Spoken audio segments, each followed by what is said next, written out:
Hello, Dio. Hello, D. Hello, Shadow. How dare you call me Stinky? You're the one who thought you missed stream, so I don't want to hear it. I started late because I typically get up before my partner, but today, well, technically last night, I forgot to set my alarm. So I woke up to my partner's alarm. Hello, how's it going? Sea Dude Dog. I hope I'm saying that right. Time for peak stream? Hell yeah. Hello. Yes, peak stream. Today we have Hade's Book Corner. Why are you getting up so early? What do you mean? Just an hour earlier because, so right now we're night shifters, but I still want to stream starting a little bit earlier than a night shift would start. That picture's so cool. Thank you. I made it myself. So, um, I want to stream at a reasonable time enough that I can still end stream, go make dinner or do dishes or whatever the fuck. Night shift is so icky. Well, it works for us because we both have delayed circadian rhythms. So we don't go to bed till late anyway. I've also been having like pretty difficult sleep recently with everything that's been going on. So my sleep schedule's been shifted around a bit and I need to get it on track and I'm trying to. It's slowly getting easier, but there will be some days like this where I, kind of mess up a bit and I'm just like an hour late or so.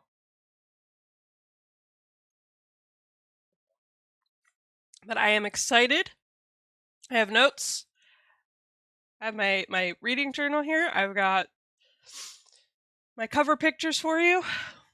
Now, I will say I don't remember where I left off last time I did Reading Corner because it has been a while. So I have a little sticky note here to hopefully remember.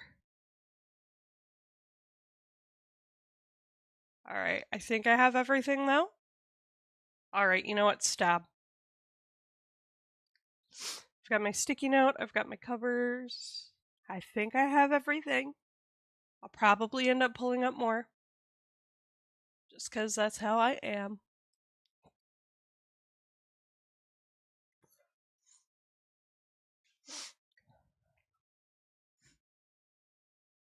Frog and Bongo.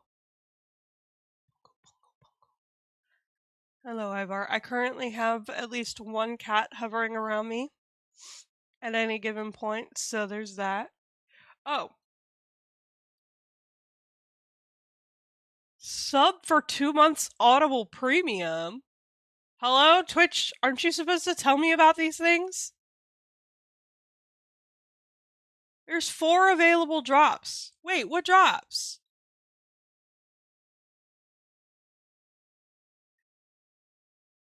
Dungeon Crawler Carl!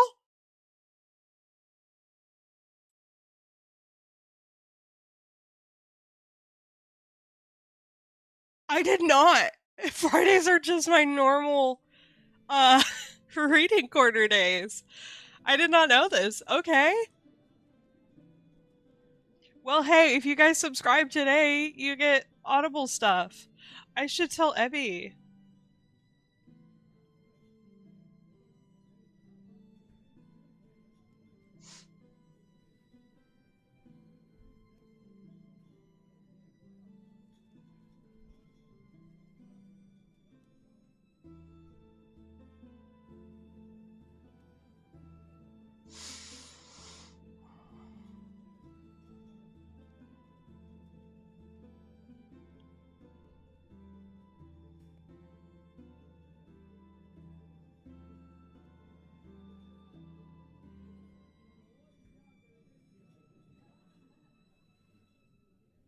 I'm pretty sure subscription is, like, subscribing to a streamer is cheaper than Audible Premium anyway. Because Audible Premium's like $14.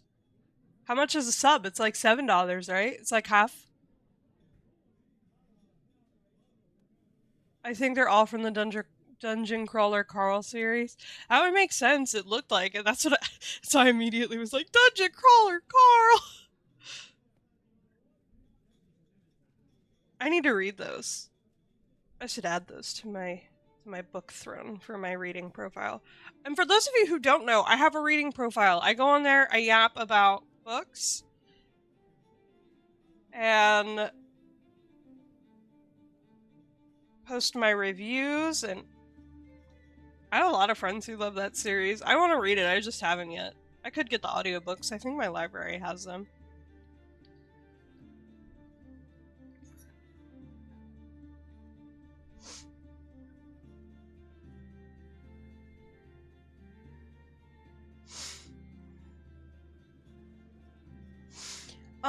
Let me see. Let me see. I gotta switch over to my other account too. You bought all the audiobooks? Hell yeah.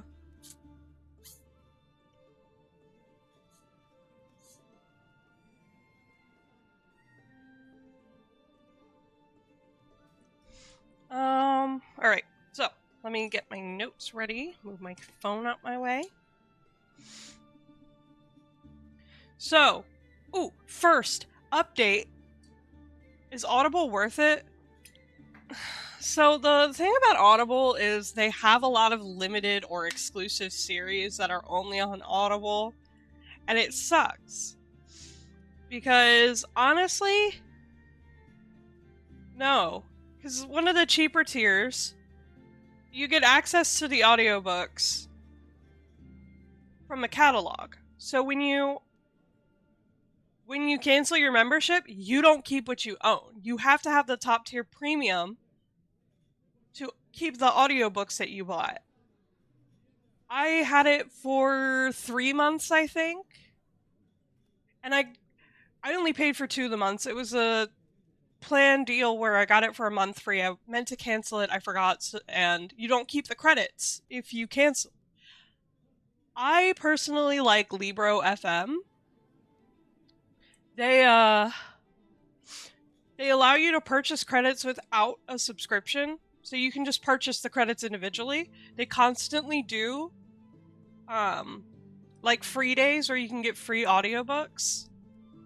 Just don't be poor. Listen, man, I just don't think Audible's all that worth it in the end. I do like that they have some of the exclusive titles. I just buy the books on Apple Books. That's also a good one. I like Libro FM though. I have a Libro FM account, so if I ever do want to buy audiobooks, I'll probably do it through that. Because then I can just download the listener on any fucking device. Like if I had a Kobo, I can't do it on my Kindle because my Kindle's too fucking old. My Kindle's dying, guys. Like, after this fucking update that made it pretty much boo, the battery's finally giving up, which makes sense. This thing's really fucking old. Spotify books for monthly books? Yeah, Spotify's good too. It just sucks that your listening hours are so limited, because take When the Moon Hatched, for instance. This is a chunky book. I don't think you could listen to it in a single month on Spotify. Unless you, like, listen to it at 2 times speed, in which case you might. I get a lot of mine through Libby, which is connected to your local libraries.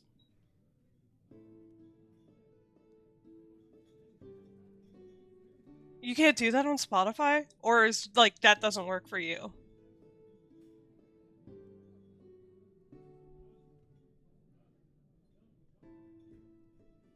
Either way. So, update on my reading goal. I had a goal for 30 books this month. Or, not this month. What the fuck? That would suck. This year. A total of 30 books to beat last year's goal. One of my friends has already read 124 books. Damn! You go, girl! 2 times speed doesn't work. it goes by the time on the actual book. Oh. Ooh. 23 out of 30 books. I am 5 books ahead of schedule. Last year I had a goal of 20, and I surpassed that to 30. So I set this year's goal to 30.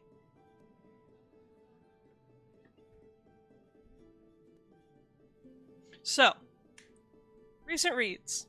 When the Moon Hatched. I think I might have talked about this one. Can I help you, Miss Ma'am? Kitty. This one was a big book. I borrowed the audiobook from the library, so I did not, see the actual size of what I was reading.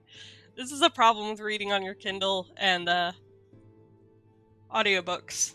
You don't actually see the big size of your books. This one's a big one. The second one, I'm going to be devastated because it's smaller. But this is the first in the series. The second one, I think, is out already. Yes, the second one is out. The second book in the series is The Ballad of Falling Dragons. I hear you, Ivar. I hear you. My goodness. So, When the Moon Hatched, I absolutely loved the story, the world building. I'm a huge sucker for world building, and there was a lot in this one. I absolutely adored our main male character, and our main female character was kind of pissing me off at some points. I literally have a note that just says, "Rave, if you don't get your shit together."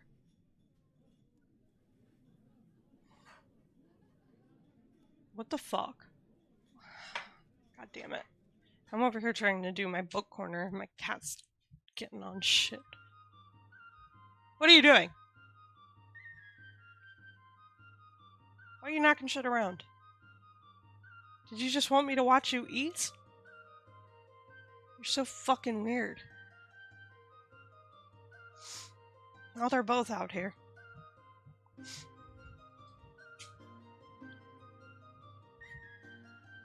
Why is there yarn on the floor?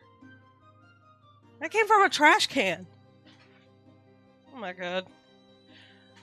Anyway, I really like this one. I do think I talked about it before. I didn't write as many notes because I was listening to it as an audiobook, and that was like, I would borrow it, listen, it would expire.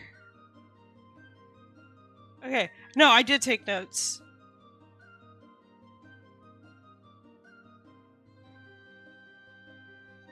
It was actually quite sad in a lot of spots.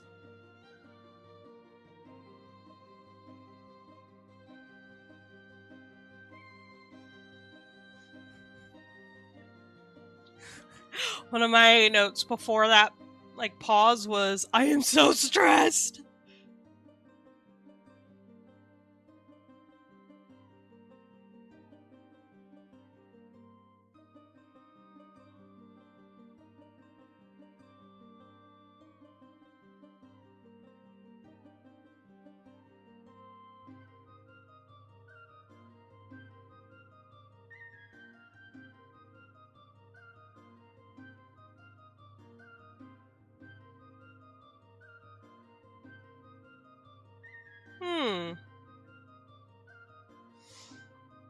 So I don't want to tell too many of my notes for this one, because a lot of them are super spoilery. I was, like, looking for one that would be nice. I complained about other side characters. Made a note about the spice. And about how I was scared to finish it. Let's see. Next up we have Scorpion Deep, though. This one, I talked about starting to read, that much I remember. Scorpion Deep was an ARC I received for... or on NetGalley. Speaking of, you can no longer review books that aren't published yet unless you verify where you got it from, which I like. This is kind of small.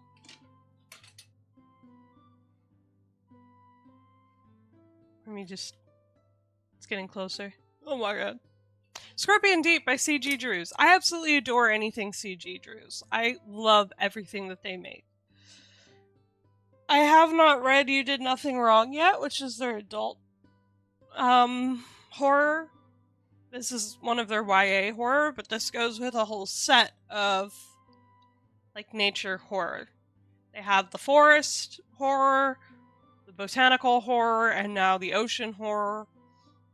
I don't know what's next, but I'm very excited because it starts with Don't Let the Forest In. Then it moves on to Hazelthorn, which I had also received an ARC of last year. And then now Scorpion Deep.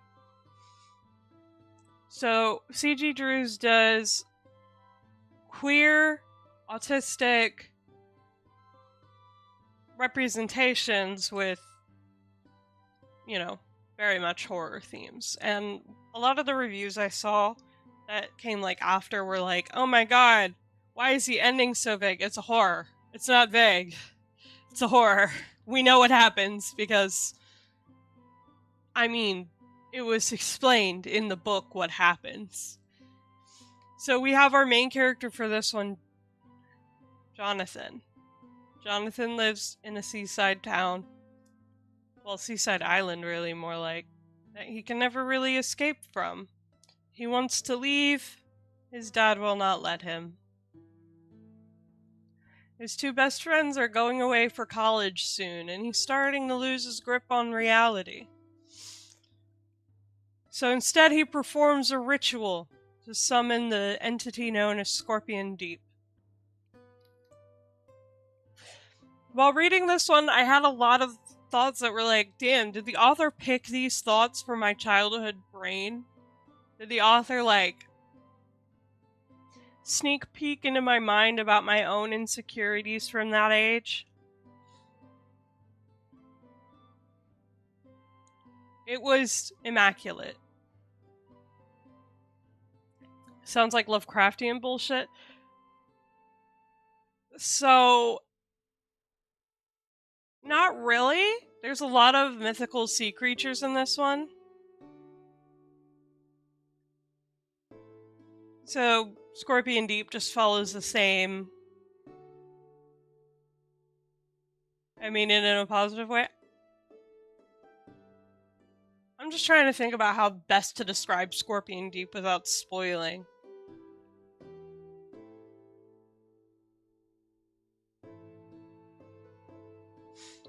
Scorpion Deep is like an ancient sea god.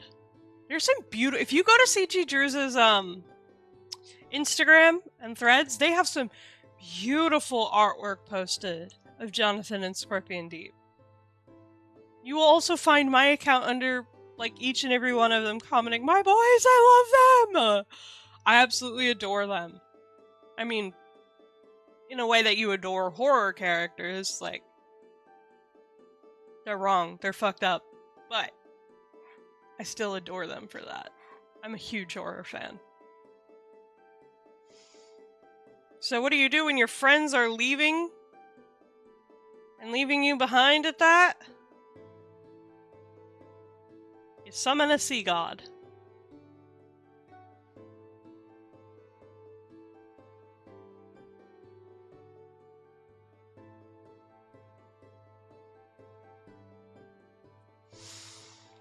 Me.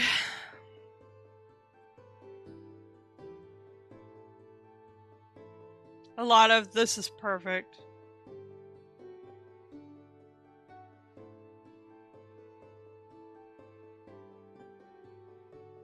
I also said that his friends were kind of assholes.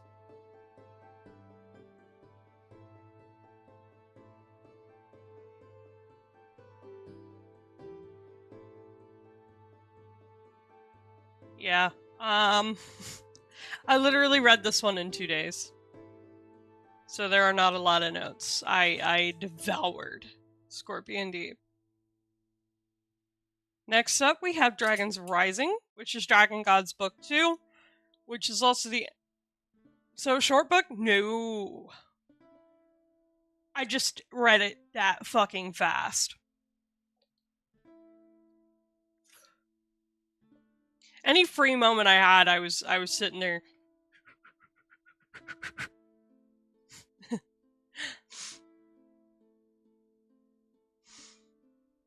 I was a devotee at the altar of reading this fucking book. Me with Dangerous Men. Oh, I can't wait for the third book of that series.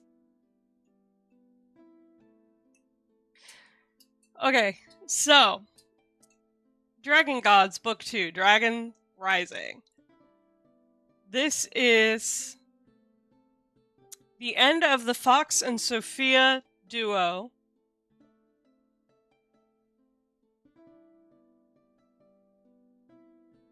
But it's not the end of the series. There's going to be another duo, kind of like how Carissa Broadbent did duos for her series.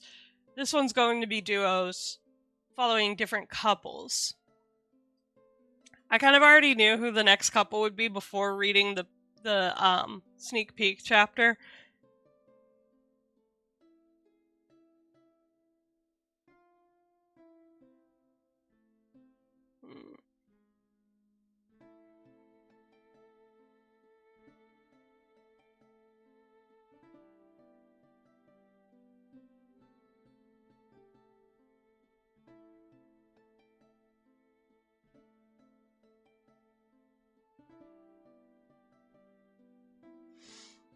So, my notes on this one obviously relate to the first book as well. So, there are more spoilers. So, if you see me I'm looking at my journal to see which notes I can share. In book 1, we start with Fox and Sophia. It's a captor of ex-captive kind of deal for a little bit. They're two people fighting on opposite sides of the war. And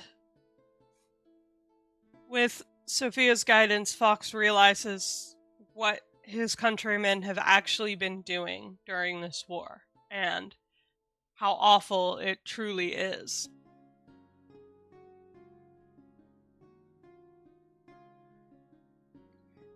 So book 2 is a lot of that dismantling. There's still the oppression. There's, fighting a corrupt government. And dragons. Lots and lots of dragons this time. Not just, like, two dragons.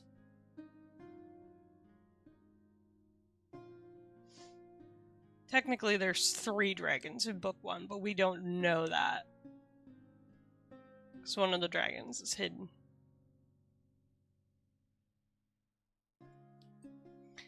This... With vengeance comes a storm. I also love the dedication for the first book. I don't even need to look at it to know what it says because I absolutely love it. The dedication is for anyone who's felt rage and deep enough to wake a dragon. And yeah, of course I have. So. This one was also really good. I did take my time with this one. And I got to enjoy it and savor it. I still didn't take as many notes as I should have. And I absolutely love Fox and Sophia. Also, book 1 is known for its inconvenient boners. One of my book friends started that, and the author loved that kind of marketing. Sorry, I had to look back at my cats. They're fighting on the cat tree again. And it became a whole marketing point from there. You want inconvenient boners? Read book 1. Book 1 is called Dragon Gods. And the tagline says, "Dead gods don't stay buried," or some shit like that. So then... Wait, what? I gotta get it. I will send you the links. I'll send you the links. I got you. I love inconvenient boners.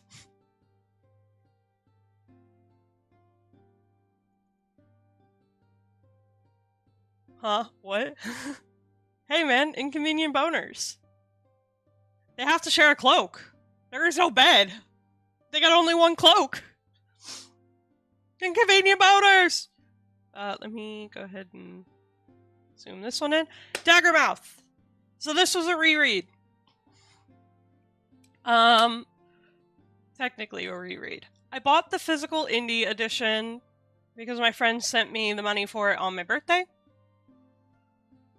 Took a while to get here because I bought it from an indie shop that I love. And then, oh, that shop was the Crafty Bookstore, by the way. So, next up, Daggermouth. The reread. I actually took way more notes this time. I went in thinking, oh, I'm not going to be taking as many notes. There's going to be not so much detail. Love that I reread this. Definitely, I suggest anyone who has read it to reread it before Python because there's so much more that I noticed. There wasn't really too much of a difference between the indie and the trad, which I kind of expected.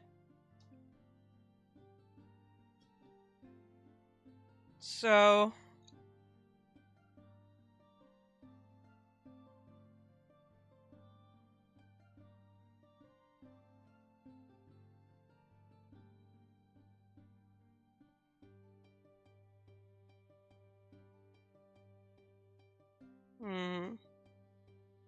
like details about the contracts, I can say that without spoiling it. That was definitely like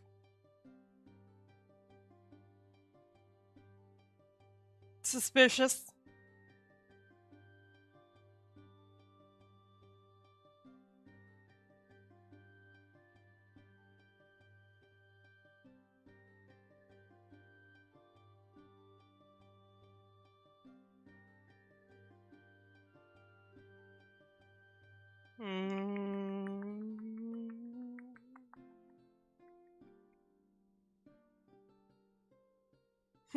I have a line in here that's just, I quite enjoy the people of the boundary just being like, nah.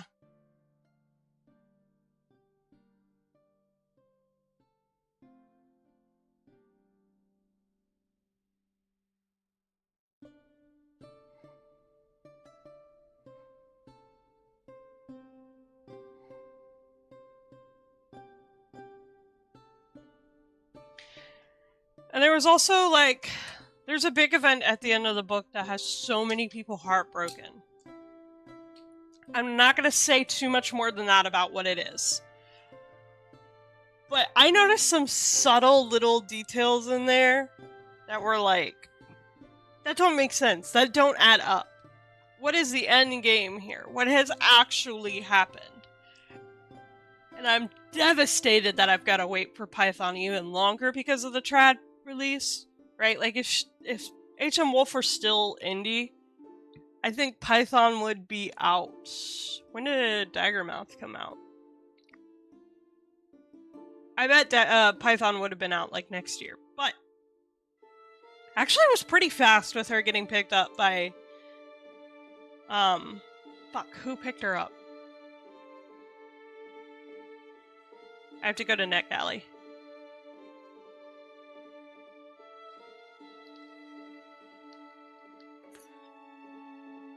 She got a big fucking deal, by the way. So happy for her. Let's see. See all feedback sent. Daggermouth.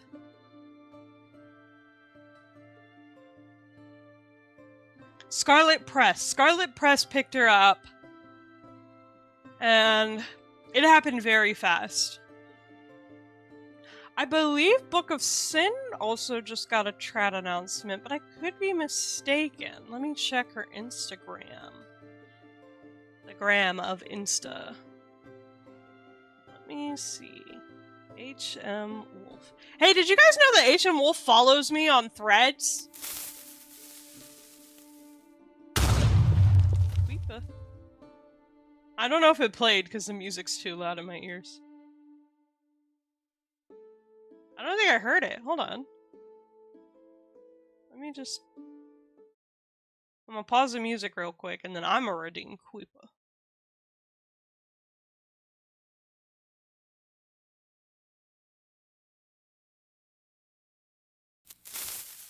Okay, so you guys can hear it, but I can't. Okay. Well, as long as you guys can hear it. I just can't hear them right now, so unfortunately you can't scare the shit out of me. Let me see.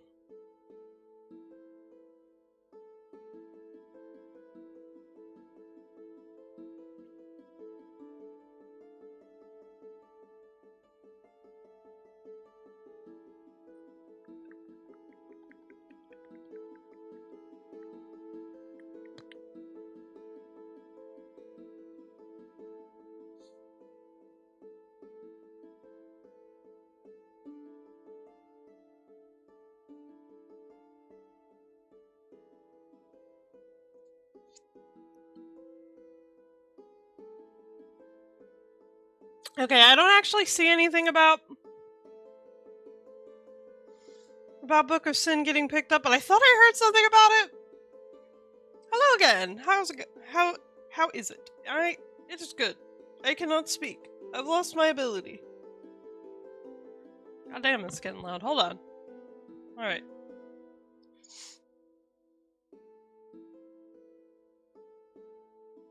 Is it too loud for you guys? How's the music?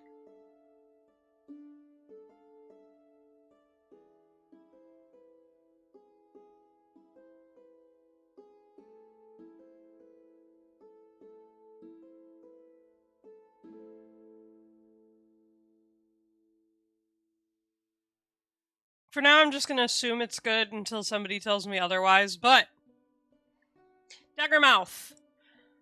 Definitely suggest a reread if you have read this one. If you haven't, I highly suggest you do. It's an absolute masterclass.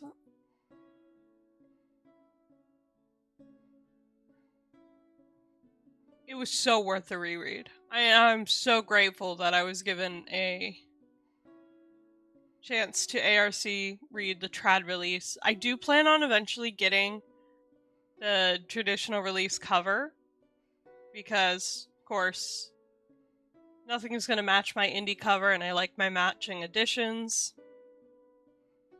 The only one that I don't have a matching edition for right now is the Crowns of Nyaxia series. 4 out of 6 of my books are hardcover, and 2 are paperback. But I love the hardcovers because they have beautiful actual cover designs, and the dust jackets match the paperbacks, so I can get away with it for now. But eventually, I'm going to get digital or not hardcovers. Ugh. Where did my speaking ability go? I'm going to get hardcovers for the 2 that I'm missing, and then I'll have to send the 2 that I'm missing to one of my friends and make them read it. Looking at you, Blaze. I'm gonna make you read it. You gonna read some vampires. You're gonna. You don't have a choice. Oh, I gotta... Blaze be extra feral today. How could she not when it's book corner? I've made her read so many. I actually made her recently get one of the freebies. You're not my real dad. You can't make me do shit. The vampires fuck!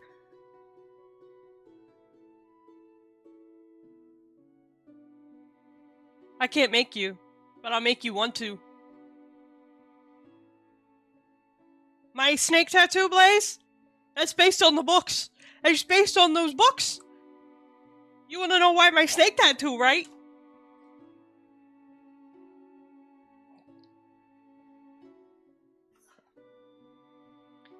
I recently did make Blaze get a free ebook, and then I had her pre-order on Mord. We're going to talk about on Mord later, though. So, The Magicless Elf by KJ Bradford. Honestly, I love her works. I have another one queued up and ready to go called Demon for a Night. The Magicless Elf is a novella that's Freyrin meets Frankenstein. Absolutely perfect descriptor of it. And it reads like a journal. You're reading through the journal of one of the main characters. And it was super easy to read. Despite some of the stressful situations that happened, it was such a fun and relaxing read, feeling like I was actually reading the journal of somebody who existed. There's also connections to her other book, The Perfect Unicorn, in The Magicless Elf, and I love that. I do have The Perfect Unicorn and I need to read it, but I don't have it as an ARC. I have Demon for a Night as an ARC, so I kind of want to get through those first. So The Magicless Elf. We have a elf princess who was exiled for her quote-unquote horrific experiments that she was doing to understand magic, because she was born without. They say that her older sister was born with all the magic of their bloodline, so she would never have magic. But she wants to find a way, and she will. Nothing will stop her. So during her exile, she spends time in a forest, she spends time in human settlements, or settlements that, hey! Don't do that! She spends time in, other settlements with other magical creatures. There's found family, there's romantic interests, there's cute fucking creatures. I absolutely adore a lot of the artwork done for this. Like, there's a piece with a dragon who becomes important later, and it's so fucking whimsical. I love it. This was a super easy read, like I said. I think I read it in like one night. Where's my notes on it? Or if I didn't read it in one night, I read it over like two. This one was short. This was a novella. Yeah, my first note is not even halfway through, and I have many thoughts. Actually, really love the journal style entries for the chapters. Quite easy to read and just what I needed, because I had read something really deep before this. I love how deep our main character is, between the awful shit she's done to the pain, love, and joy she feels.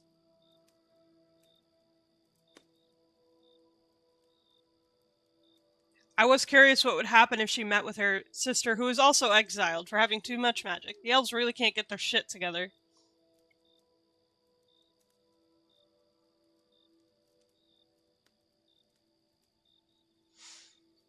There's also the themes of like... There's also the themes of like, elves living longer than other sentient beings, so she experiences a lot of loss in her lifetime. She was exiled for 200 years.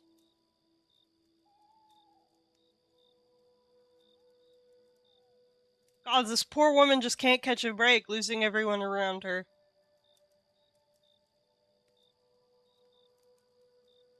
Overall, such a wonderful and easy read, perfect for after the more heavy themes I have been reading.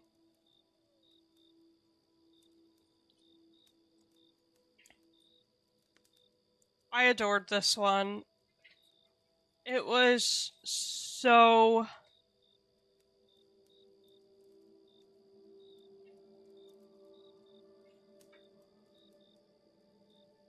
perfect, honestly. That's like the word I'm gonna use. It was so perfect.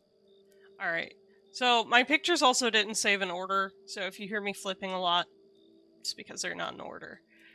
Also, if I finished the books that I started that I've added on here, I'd be over 30 right now, but I haven't finished all of them. But my goal is, with what I have already listed, because I have listed some of my other TBR books and the rest of my ARCs, because I have quite a few to get through again. Not too many that I feel overwhelmed, but I have a few. I'll be at 36 if I finish everything I've listed. So, Unmoored, 5 stars. Absolutely right off the bat. Fucking adored Unmoored. I love the foreshadowing. I love the gothic themes. I love the descriptions of the sirens. I actually did make fan art for this book. It is now out. So if you didn't pre-order it for 99 cents, well, you gotta pay the full ebook or paperback price. And if you get the paperback, it's the gloss style with oh my gosh. It feels a little more like an older cover. So Seaside Gothic Romance, as you can see up here. Unmoored is about our main character Hazel, as she... Oh, my headset is slowly losing more battery. Oh no.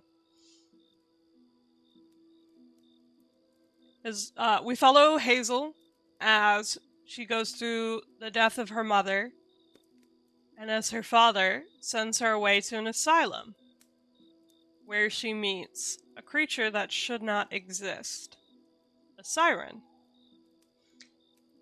And throughout her stay in the asylum, her sanity hinges on that creature that saved her, that she's starting to believe she imagined.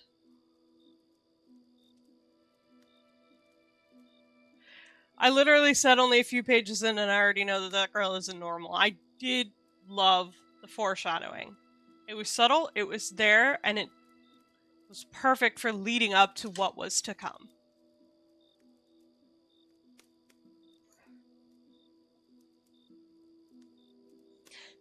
Next note, leave it to a mythical race of sea folk to have more empathy than humans do for themselves.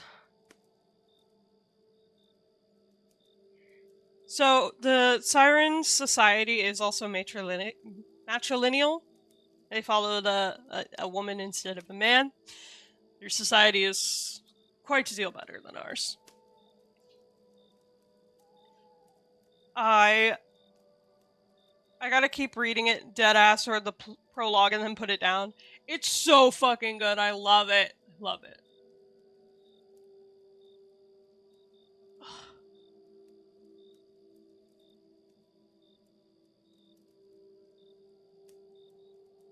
So, also when it comes to this author, she loves fan art of any kind and has a very much let people picture the characters how they want to. And while she gives physical descriptors,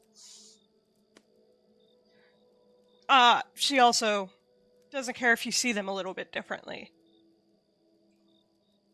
This author is super cool, let me tell you that. I read Unmoored shortly after Scorpion Deep, but shortly can be any amount of time in books. Sometimes I just take a break from reading. And it was so perfect for Gothic summer reading. Absolutely adored both of those. I love me a good Gothic ocean anything. And I loved following along with Hazel throughout her whole journey. I'm really trying not to spoil anything here.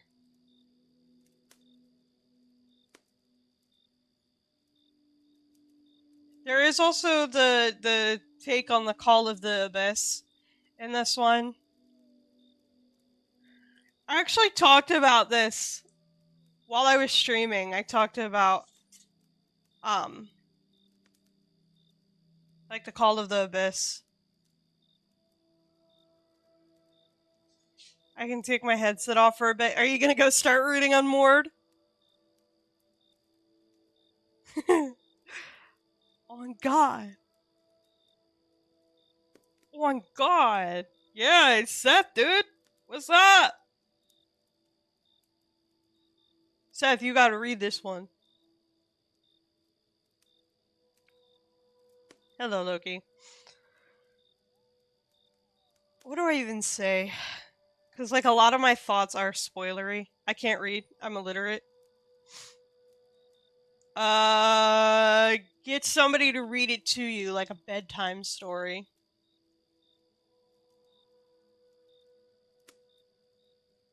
Exactly. Thank you, Blaze.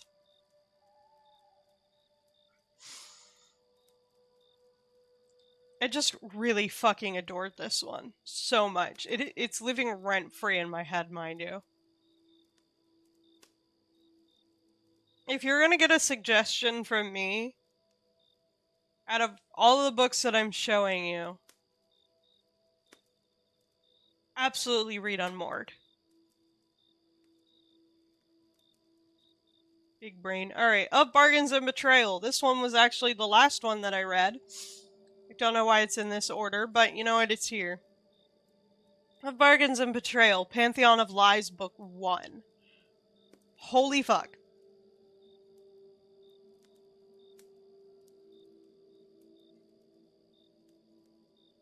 I was like 40% through and mostly filled up my notes page here. That ending. I know it's book 1. Book 2 is going to explain a lot about that ending, but holy fuck. Ah! I'm angry, and I'm extra angry that I have to wait for book 2, because this one isn't even out yet. This one will be out soon. I don't remember exactly what day. Let me go check.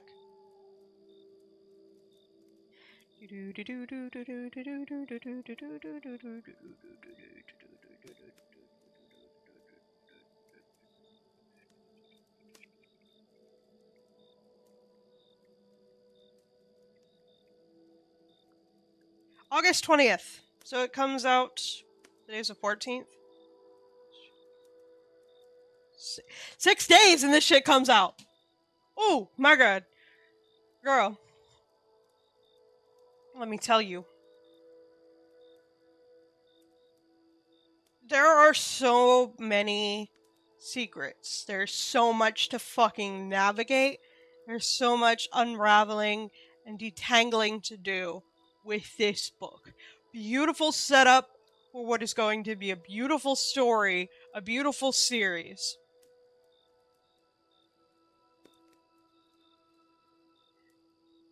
There are so many lies and betrayals.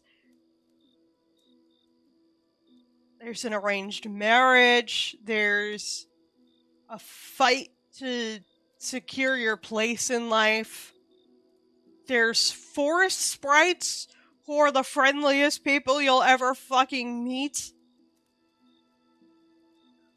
Ooh.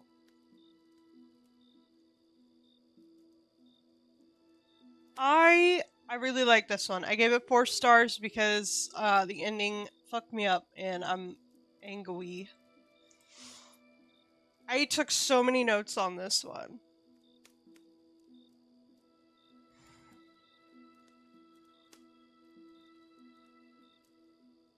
There's also a prophecy that has been predicted by 2 seers.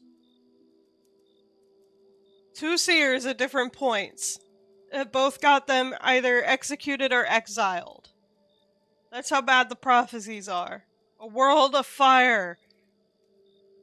I am so excited for book 2. And I know I'm gonna have to wait. I'm literally like on that author's page, like where, when. I fucking added her on Threads. I was like, how could you do this to me?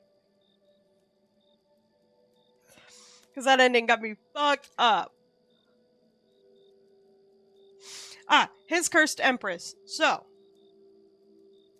where's His Cursed Empress in here? This is one I made Blaze get. I actually sent it to a bunch of people and was like, you should get this one. I got a physical ARC from the author. Signed.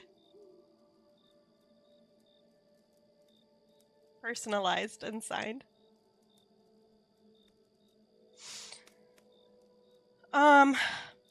So this one I did give 5 stars. This is set in the same universe as Bound by Their Blood. And actually some of the characters from Bound by Their Blood show up in here. This is about a man who gathered power to protect the person he loved, and a woman who keeps reincarnating that he can't touch until... Okay, have fun fighting Monkey and Fatty.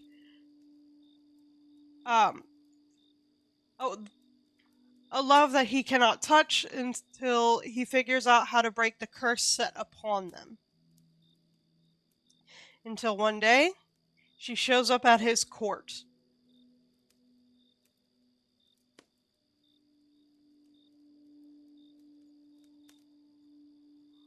there is different levels of feasting and fucking. I believe the author said this one was about 20%, which is like less than Where the Shadows Land.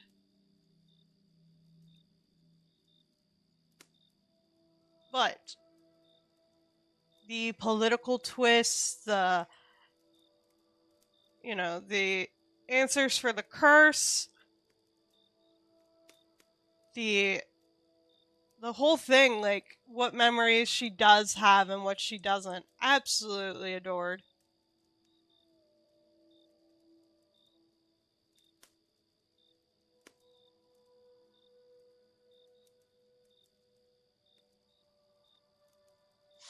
Oh my god, he wears rubies because they were her favorite, and they were her favorite because they match his eyes. That was my first note. I also devoured this one super quick. It also helped that I had the physical.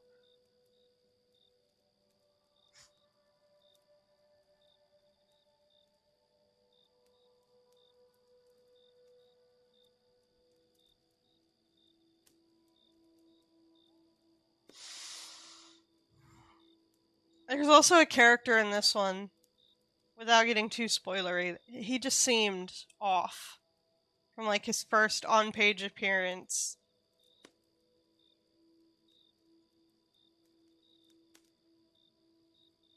And I was just, I did not like him. I also don't like her family, but that's a pretty common theme with this author. She writes about topics that are a little more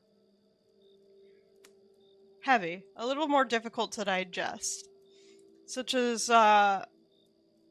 Bound by Their Blood dealt with themes of financial insecurity, with family that wanted to pressure her into doing something else, with Bound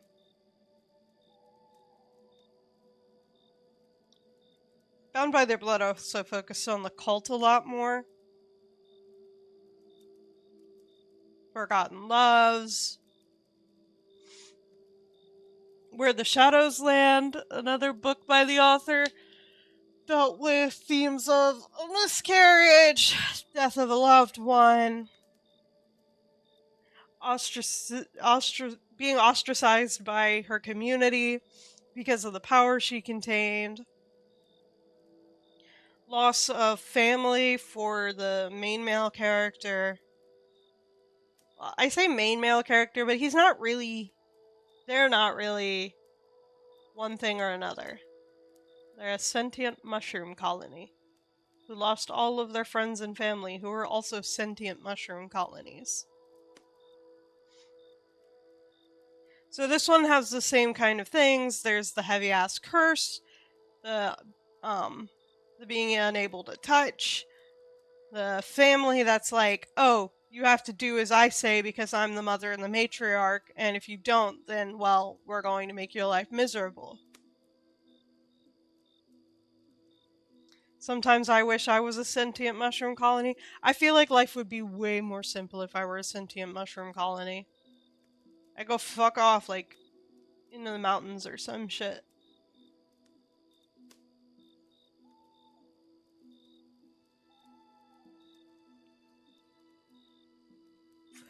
Mushroom. Honestly, same though. Alright, we're gonna start a club. It's gonna be the damn I wish I was a sentient mushroom colony club.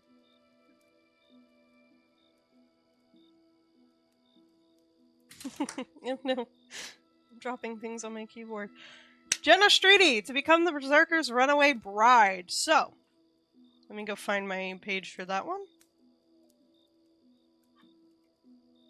A lazy cat.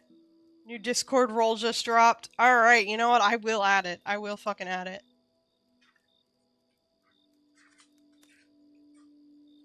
Where is it? Where is it? To become the Berserker's runaway bride. So, this one is set in another universe that I also read by the author. That one was Between the Shadows and the Dawn. That was a good one. I read that around Christmas, and it felt like the perfect time to read it. So, to become the Berserker's runaway bride, we have our female main character who... Meow? Despite her best efforts, is getting married off at her father's behest, and she does not fucking want to. So, with the help of her mother, she runs away. She runs off and finds a city where it's like a gateway to get closer to where her mother's family is from. And she's always wanted to see it. So, win-win for her. However, along the way, she meets our charming main male character, a berserker, who just wants someone to see him as something more than just a war machine. Yeah, he's glad he can do all that and protect his people and can live for the hunt, but sometimes he just wants to be held and hold in return. He is dealing with his own woes of loneliness, and she is looking for somebody to whisk her away from all of it. And they find each other. And they end up in an arrangement that works out quite well for the both of them. This was a very lighthearted read, very lust forward, that later develops into more love and kindness and compassion. Are you hunting something? What are you doing? Sorry, my cat's like walking in circles around a chair. She's being weird. This one was definitely a more lighthearted read.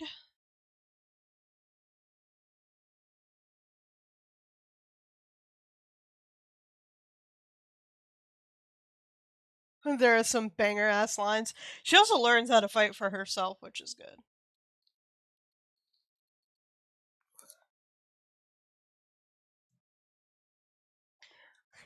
Oh, there is most definitely someone watching them. I love my notes.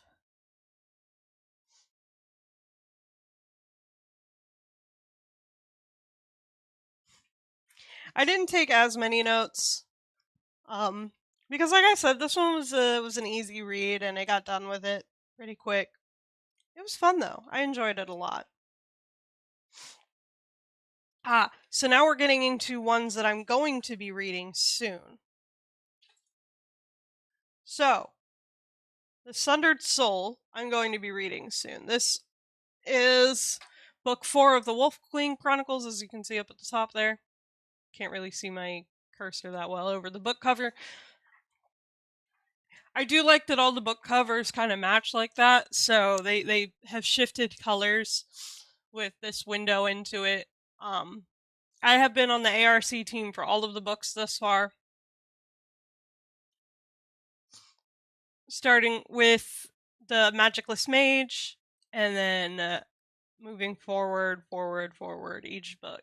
And each one has a different theme that it follows. Each one has a different plot line to explore, while all being connected to the major plot line of what the fuck is going on with our magicless mage here. And book 3 left us on quite the cliffhanger.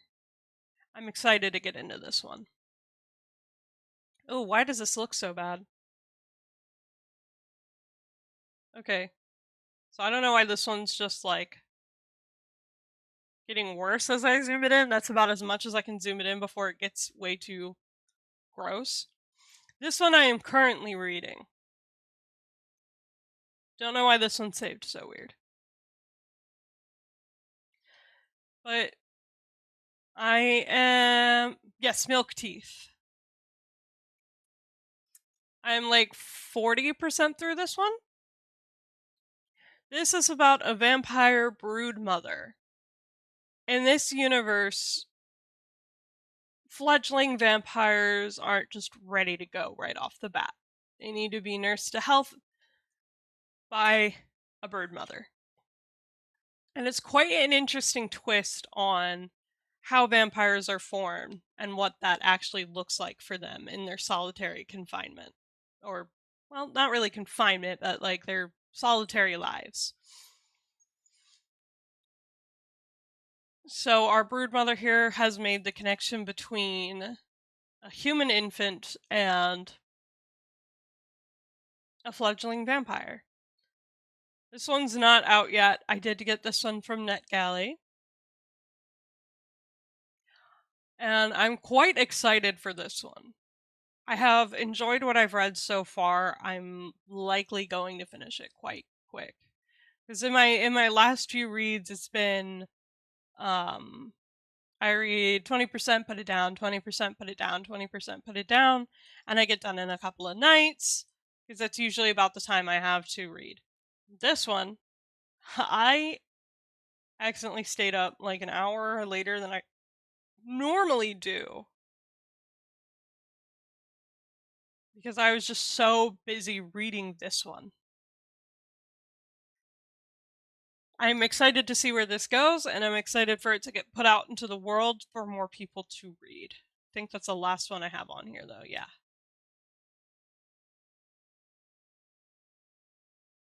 Like I said, I don't know why it is that small. Didn't realize I could use my fucking mouse for that. It looks like the stream is kind of smoothing it a little bit, but it still doesn't look super great, but it's super pixelated for me. So yeah, let me see what NetGalley has to say about this one.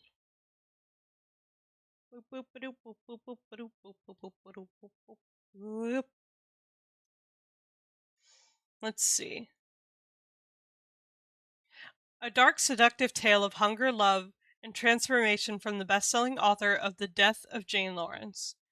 The only thing more terrifying than a brood's hunger is its mother's. Beatrice is a brood mother, a vampire responsible for nursing newly made fledglings through the first years of their own life. She nests in an abandoned, isolated warren of office space beneath her patron's skyscraper, where she raises her fledglings, two difficult, hungry children of the night. But when she takes on a third, the balance ruptures, her hunger swells beyond control, her body alters, betraying its purpose, transforming her into something even more monstrous. Desperate to master herself once more, Beatrice courts a mortal OBGYN who might be able to unravel the secrets of her unnatural anatomy, but soon their connection threatens the secrecy of her vampiric coven as well as the safety and development of her dependent nurslings, and in a world governed by secrecy, even the smallest revelation could prove fatal. This is from St. Martin's Press. I've noticed that St. Martin's Press really,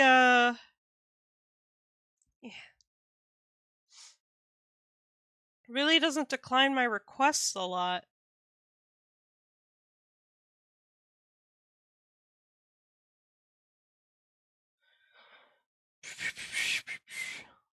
Scorpion Deep picked up, or not picked up, but who?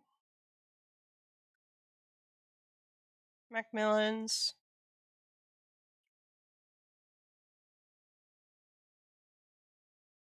Orbit Books.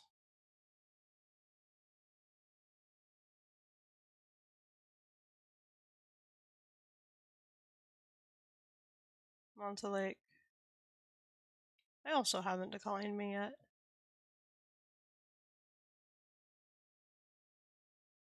Anyway, I have gotten 8 books from NetGalley now. I've been declined for 9, though. Most of my ARCs actually come from BookFunnel, where independent authors offer them. Let me see. 1, 2, 3, 4, 5, 6, 7, 8, 9, 10, 11, 12, 13, 14, 15, 16, 17, 18, 19, 20, 21, 22, 23, 24, 25, 26, 27, 28, 29. 29 books in BookFunnel.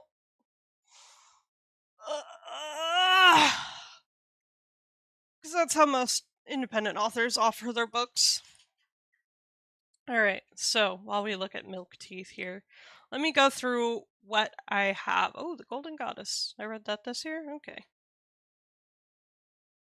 So I had a reading goal of 30. The first one that I read and finished was The Songbird in the Heart of Stone.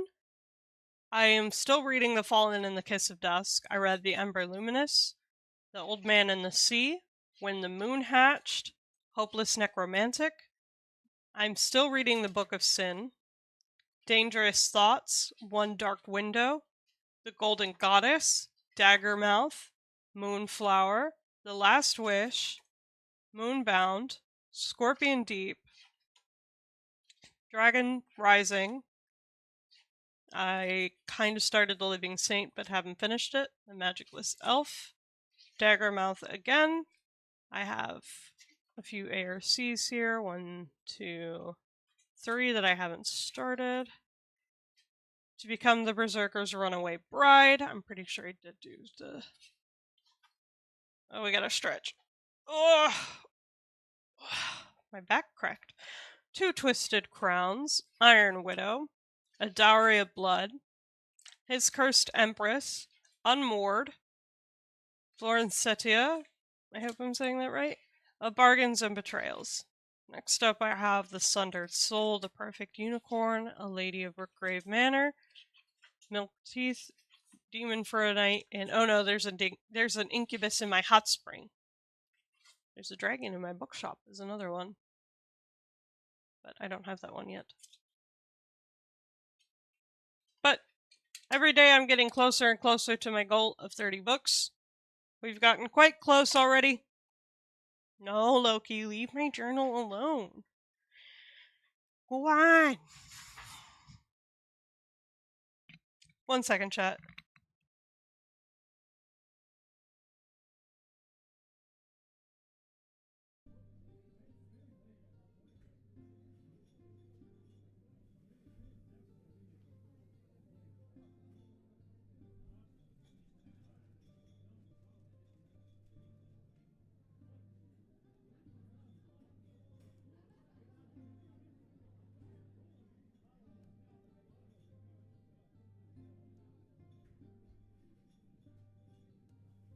Lots of spicy books. Some of them yes, some of them no.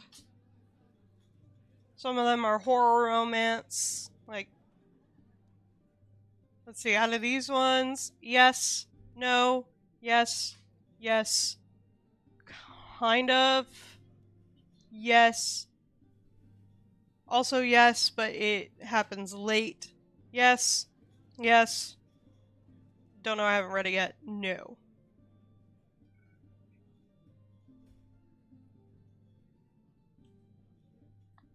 Okay, you put every... Oh, why'd you fold it like that? Are you sure? They're made to fit.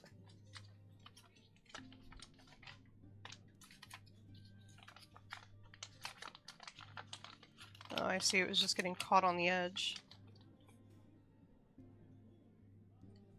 Yeah, these envelopes are kind of shit.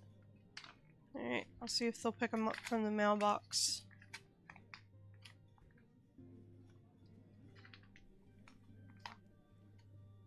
Okay. So, plenty of reading to do left before I reach my goal. I'm gonna go ahead and swap over to this screen. We're gonna play more Oxygen Not Included today. So I'm gonna get that going. I'm also... While I get that going, I'm going to go ahead and mute really quick and try to give my headset a little bit of a charge and get everything sorted over on like my category and all that. So I will be right back momentarily.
What is going on here?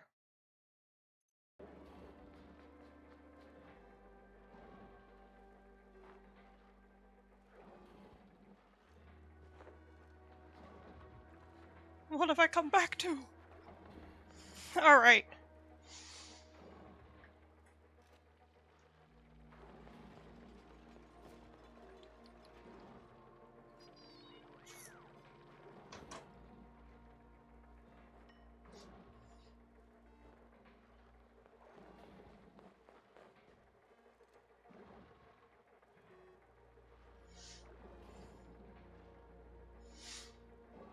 So, now that we're done with Book Corner, we can do some Oxygen Not Included, and you can lay around watching this.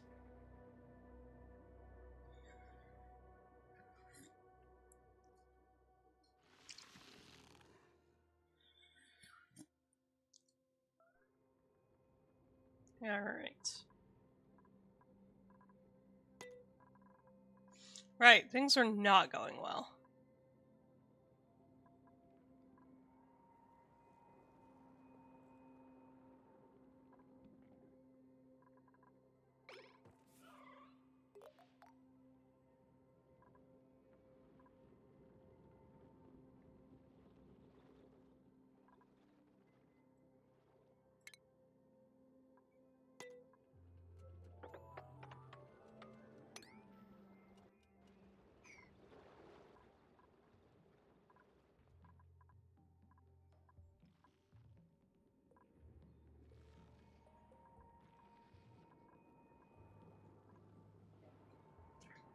How is it unreachable?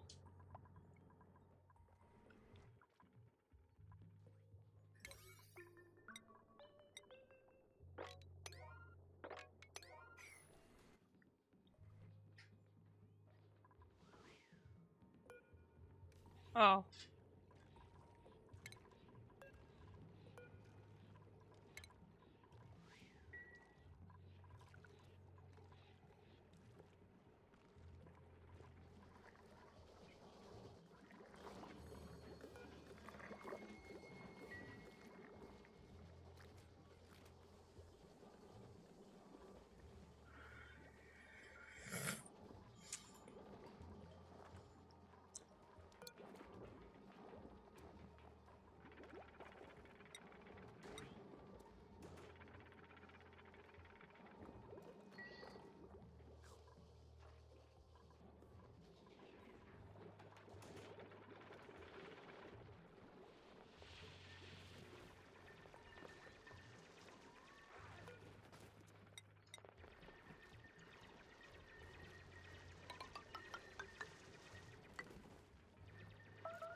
You didn't ask for book recommendations?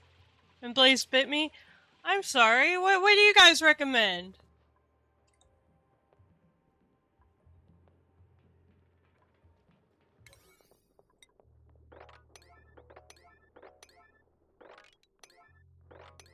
What books have you guys been reading recently?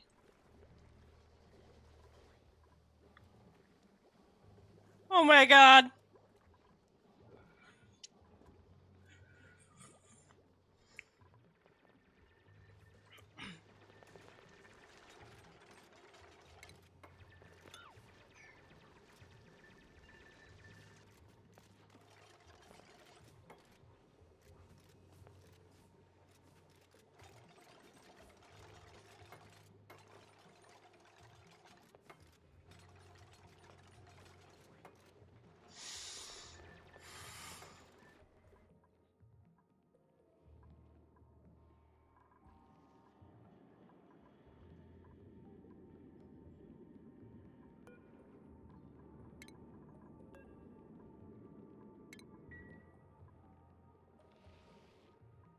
You're telling me I can't store the ice in the fridge?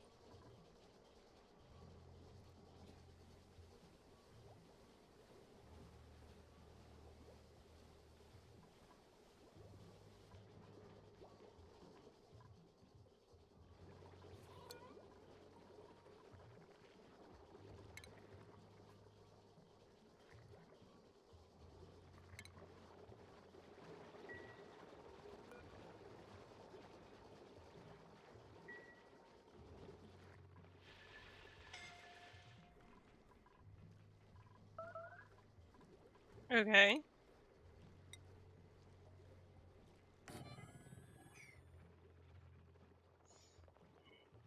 Finished listening to Survival in Another World with My Mistress light novel series. Oh.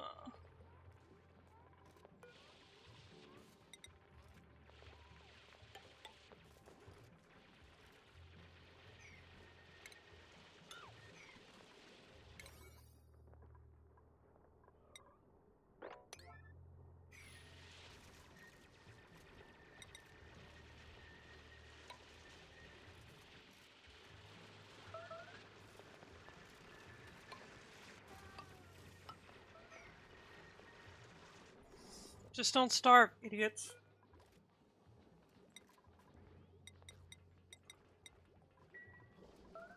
Excuse me.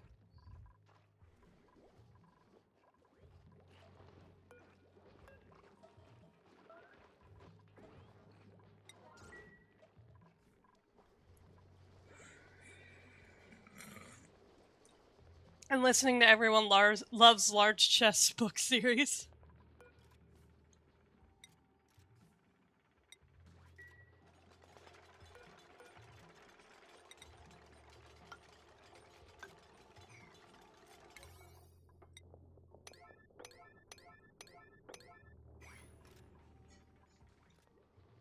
It's a series about a mimic. Gonna need to listen to that one.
On Operation Bounce House.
Where are you, Glum?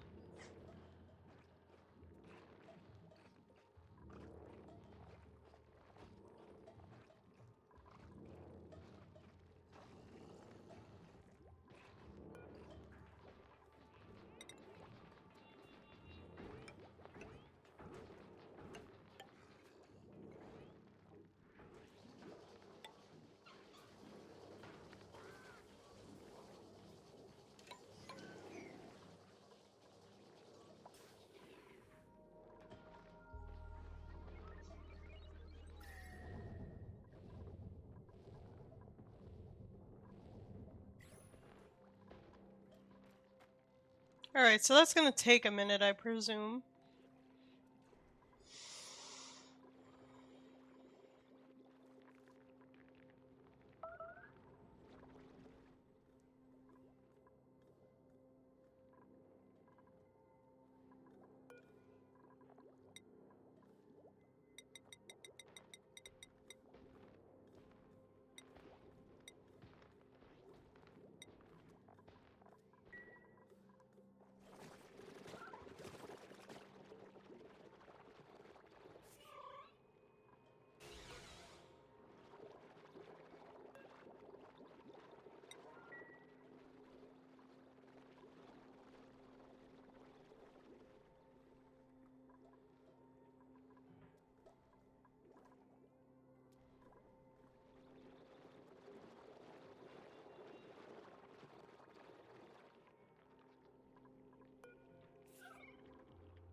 Operation Bounce House is about a man who has to defend his planet from gamers from Earth who want to wipe everyone out. It was also written by the guy who wrote Dungeon Crawler Girl. Ah.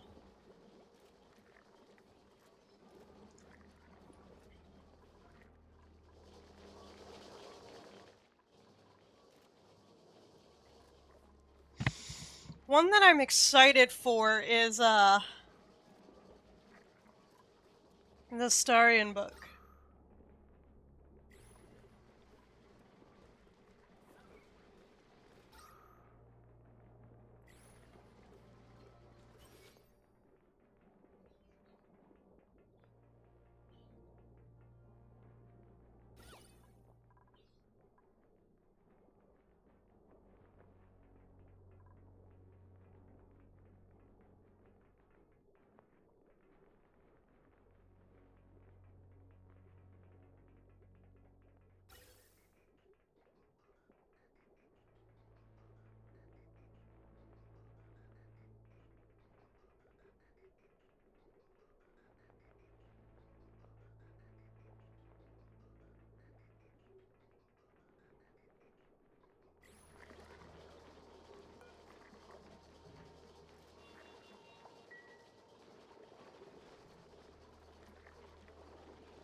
Starian? Yeah, Starian, Baldur's Gate.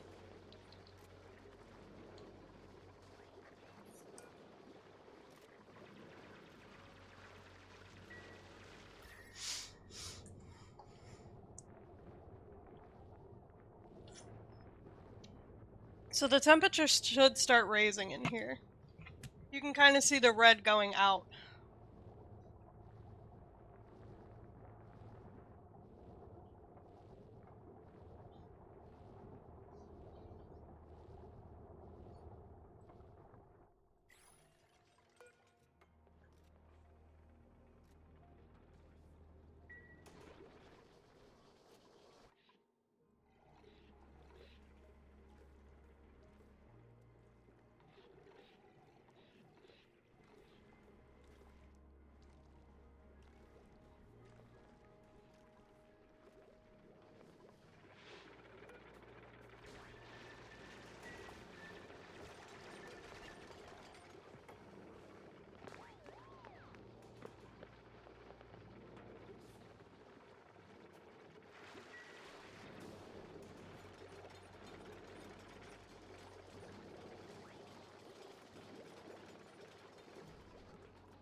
Okay, that's going up slowly.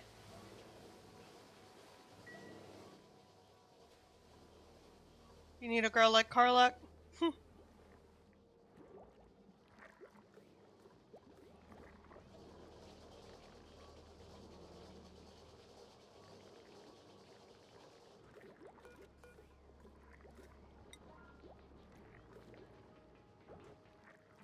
Gods, don't we all?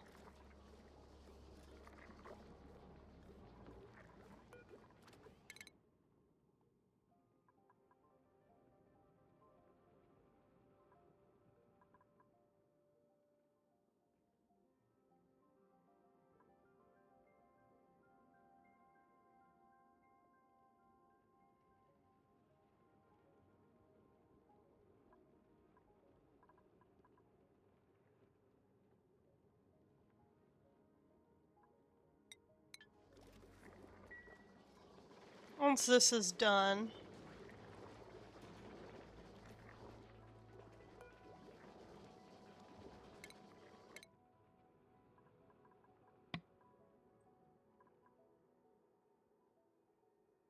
Huh.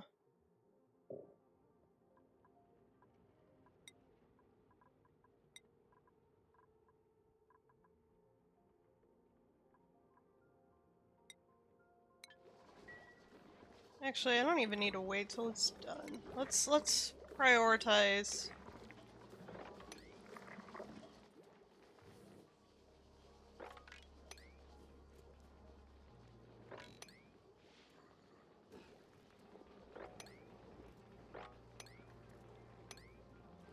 I feel like I should go out for a waddle.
A chocolate!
Or keep hanging out with us, but I want a burger. Just have Minnie come over, IDK. Aw, Minnie's gone, dude. Minnie abandoned us.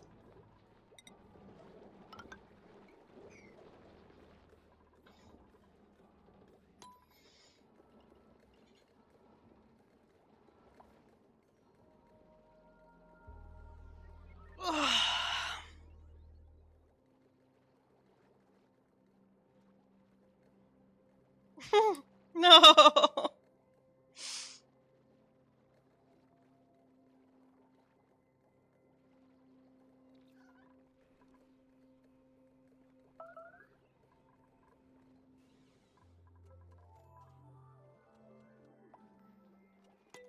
Maybe I should put another oxygen diffuser down here.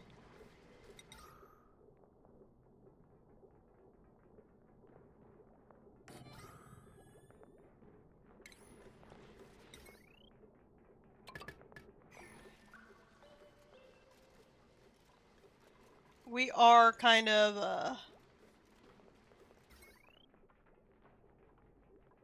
pulling a lot of power.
How are these unreachable?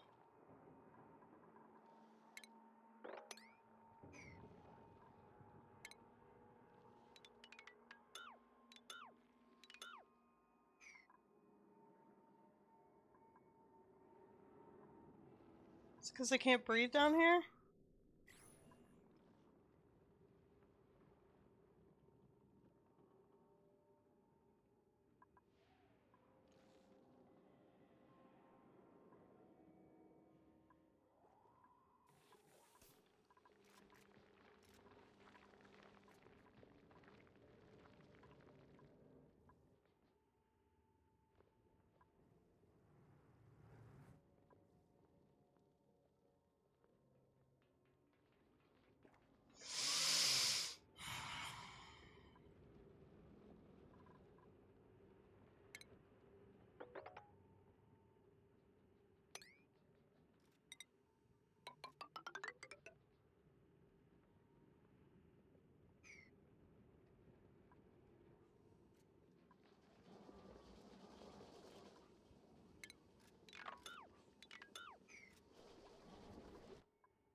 Can we focus?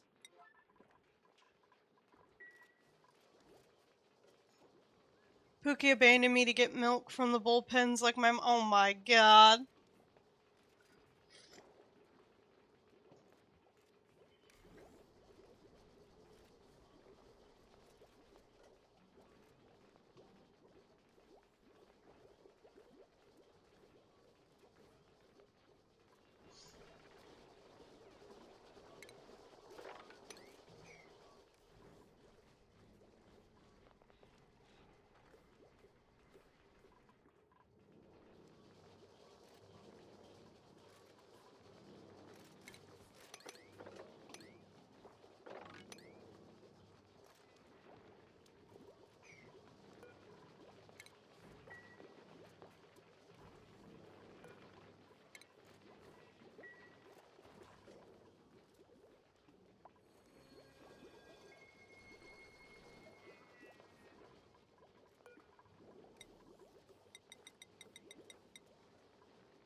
Oh man, there's so many tasks to do.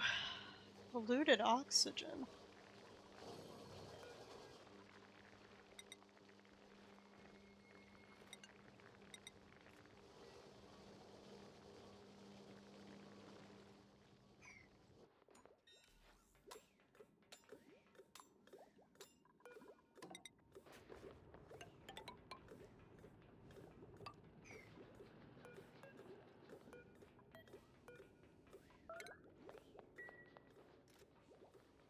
All I make is methane. Ugh, I am just not sure what to do from here. Not sure where to go, what to do.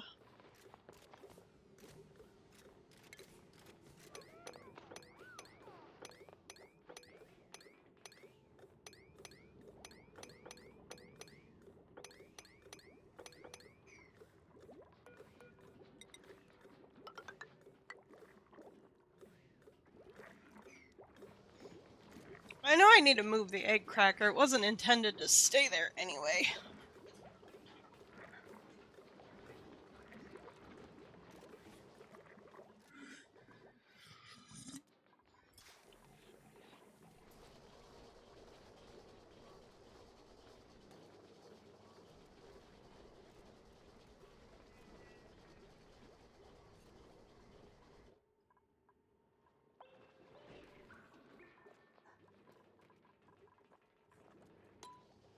I'm just gonna fast forward a bit.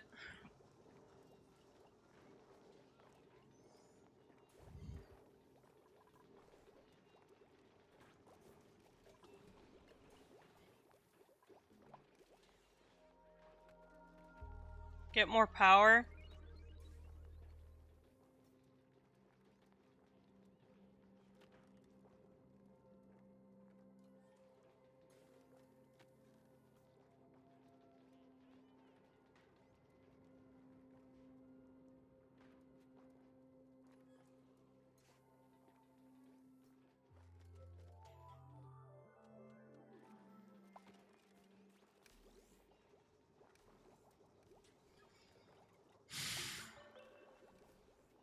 Like I said, I'm gonna fast forward.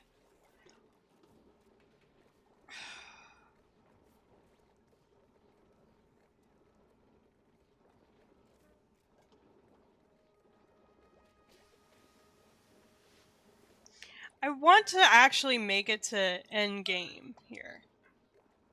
Hello, my love. What you looking for?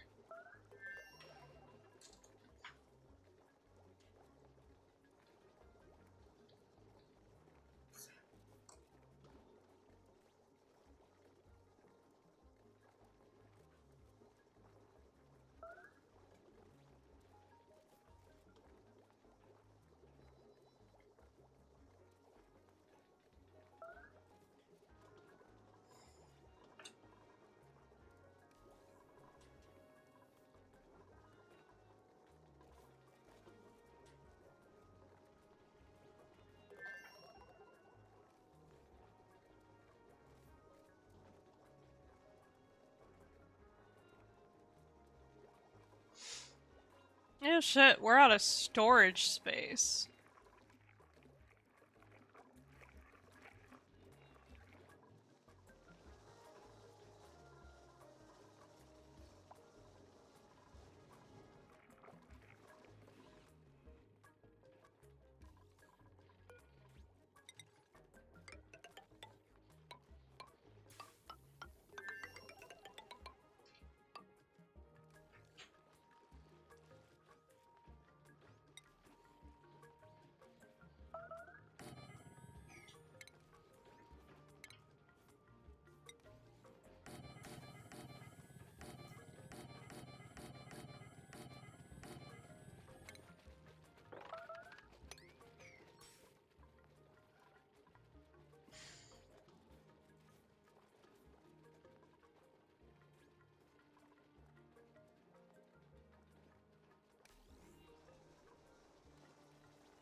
Okay, so the geysers are like really great for consistently producing water.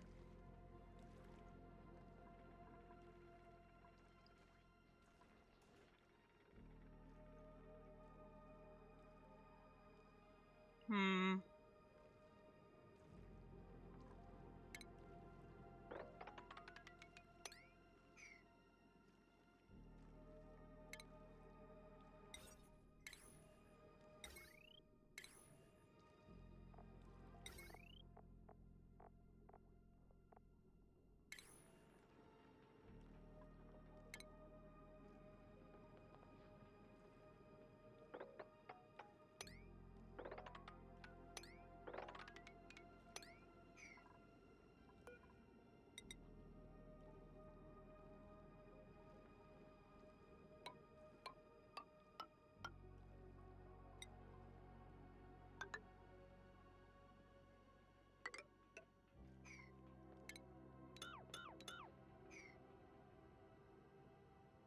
That's not gonna work yet. Actually, it might work if I just go higher.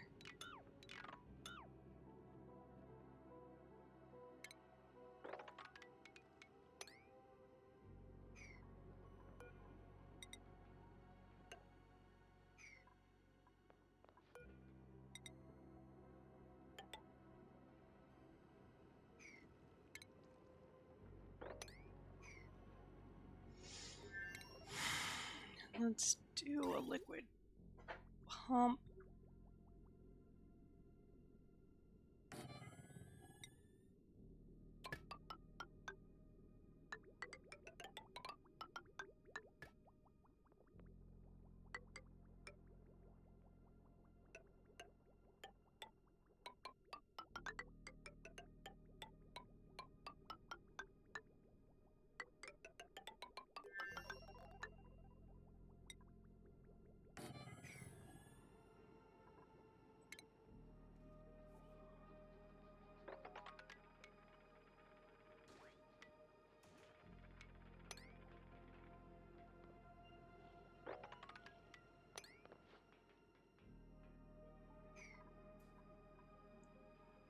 And then in this room, I'll do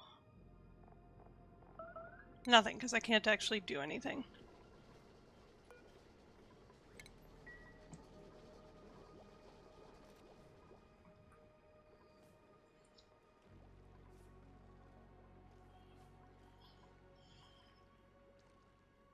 Can I put that lower?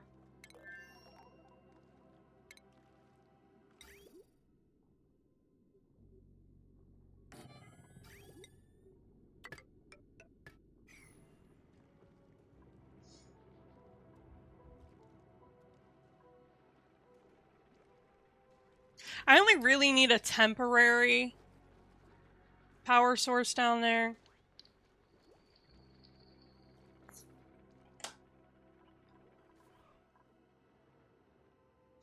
I know I need to get to the surface. I still don't know why.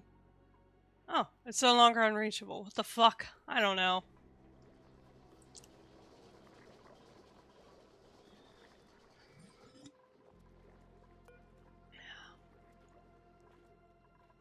See, I need to cool this area down, so I fucking need those pinchy peppers.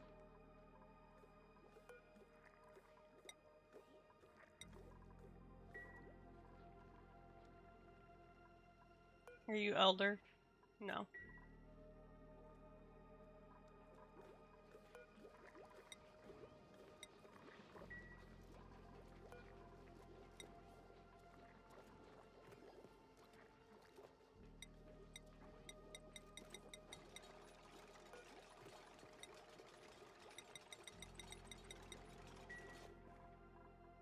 Okay, we need a focus. What are we gonna focus?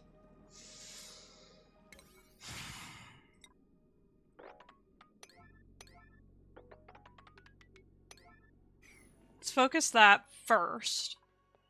And then this next.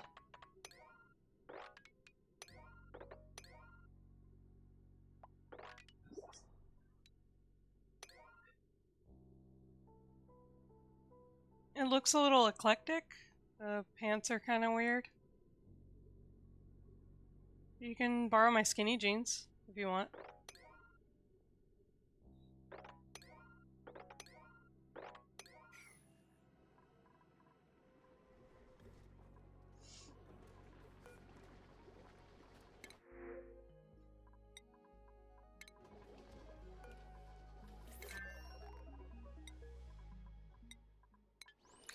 Just a heads up, chat, if you get somebody, if your partner wears the same size shoes as you, y'all are gonna be trading shoes.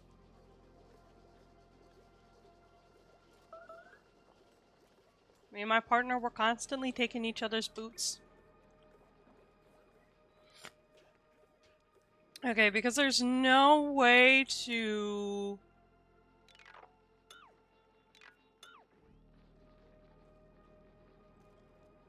No way to store anything right now.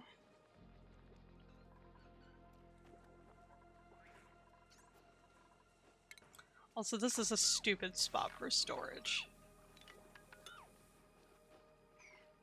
I'm just gonna deconstruct here.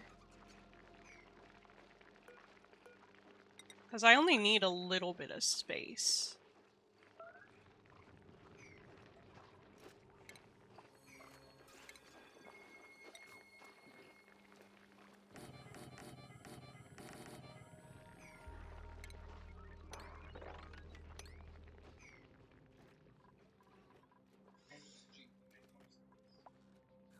Yeah, with the boots.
I love you. Be safe, have a good day at work.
Yeah, because it's too warm in there. It should cool down in here now that I've removed the thing.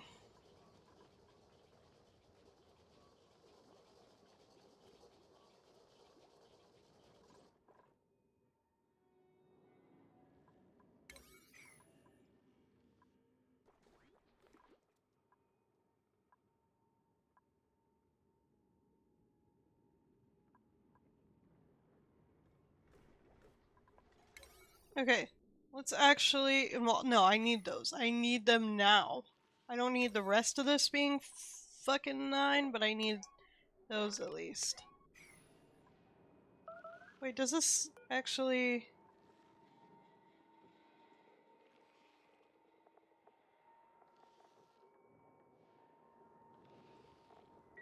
No, actually, I think I need that.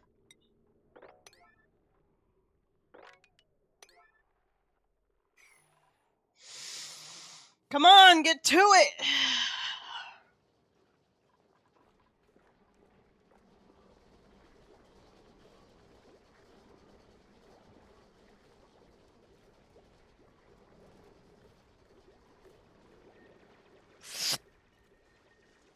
Why are you more worried about that?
Let's just go ahead and,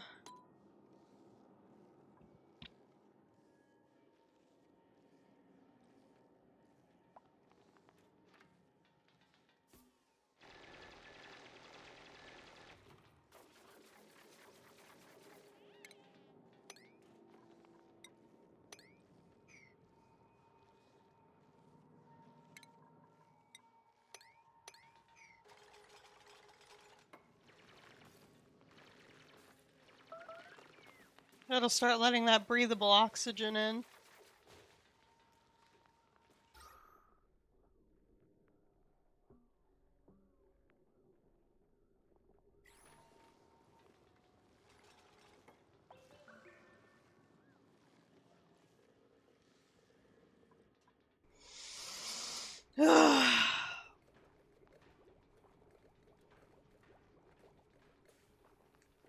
Oh, y'all are letting the oil in.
I know eventually I need to get to the surface. I just don't know the best way to go.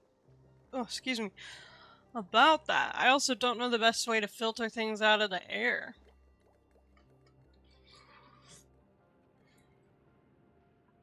Once I get to the surface, I can just pump all the yucky shit into the atmosphere.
Alright.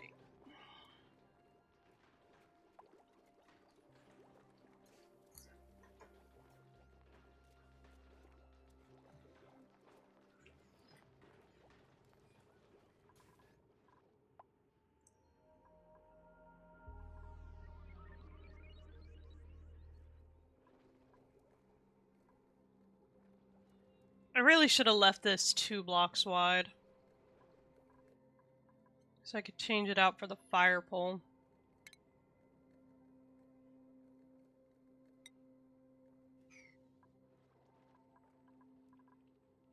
Okay.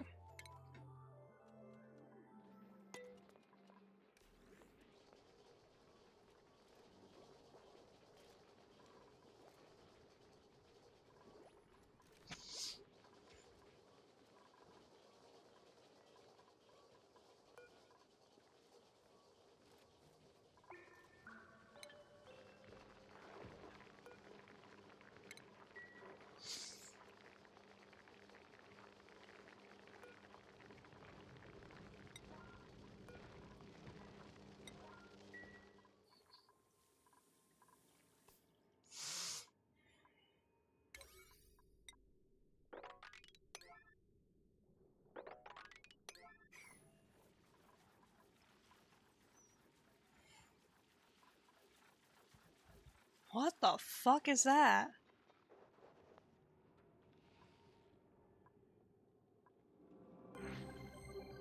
An unfamiliar building has been discovered in my colony. There's movement inside.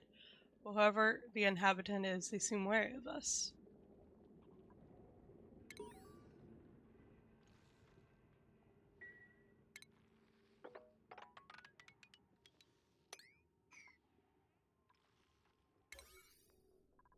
We'll worry about this later, though.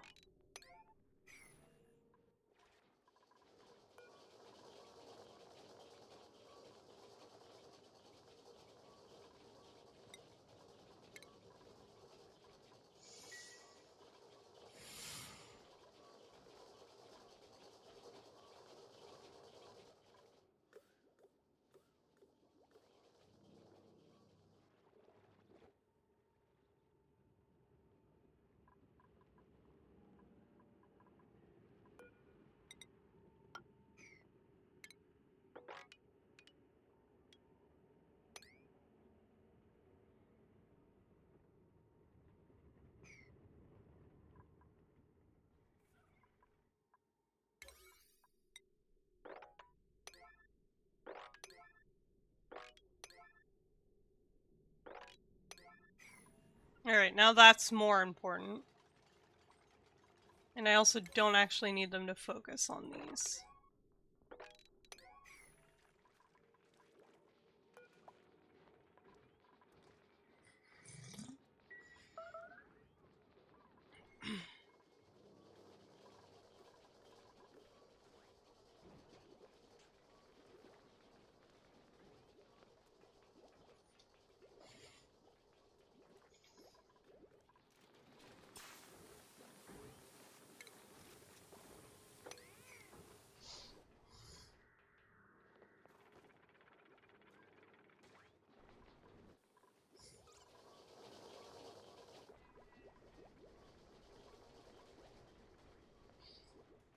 Okay, so now I need them to focus on, like, this dig out.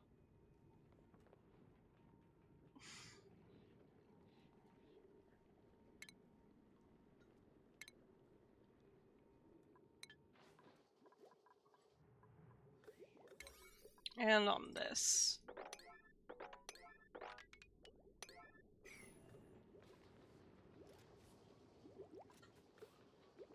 What are you two doing?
Okay.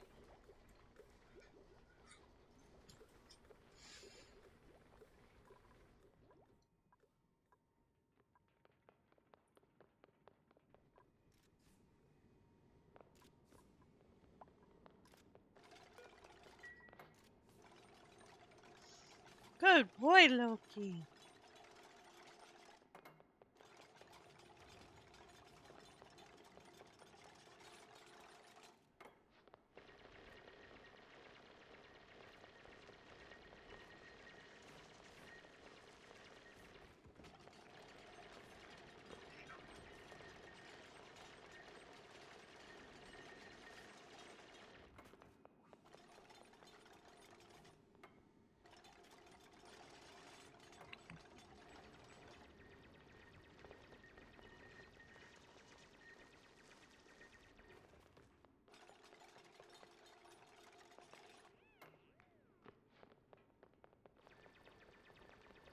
Wow.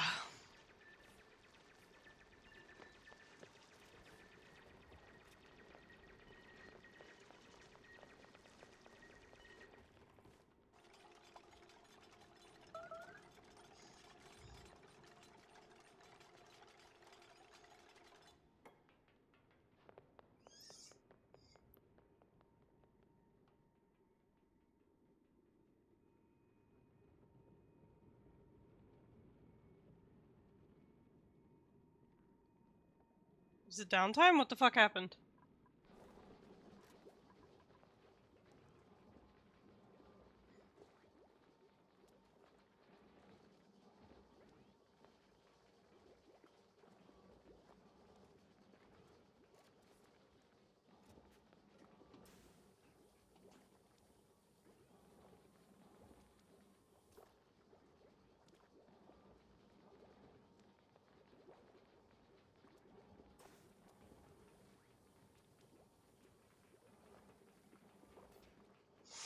Why Instagram thinks I would like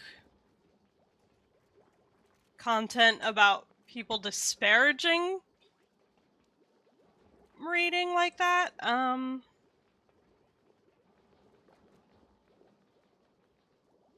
don't know, but it's definitely weird.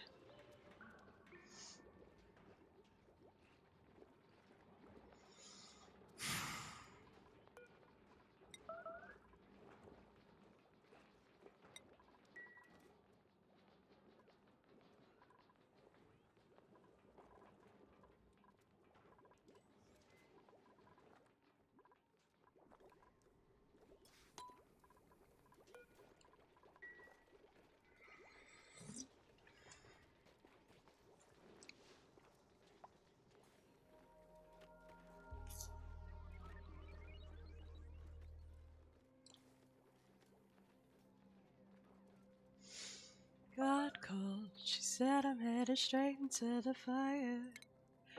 I like the way that it burns karma. Keep showing up and slashing on my tires. But maybe that's what I deserve for being too reckless.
See, the reason I put these guys in here is because they eat. They consume carbon dioxide.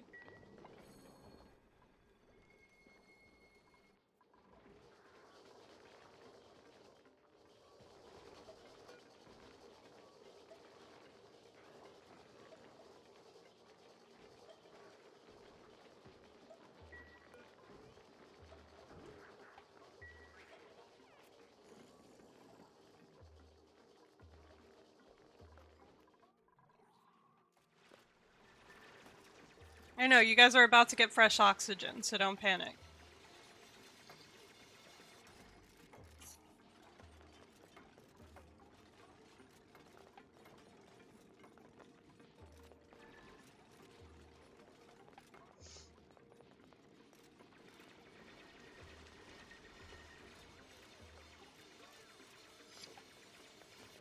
Well, if you focused on digging out the oxygen, you'd get it.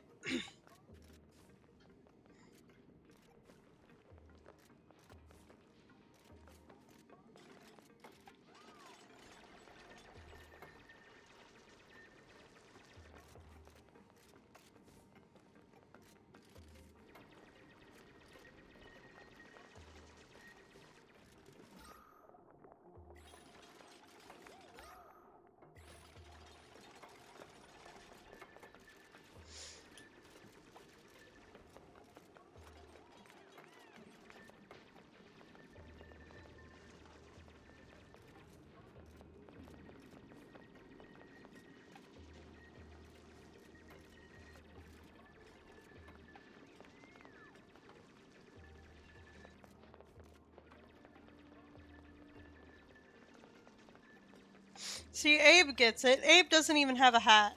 He does have a snazzy suit, though.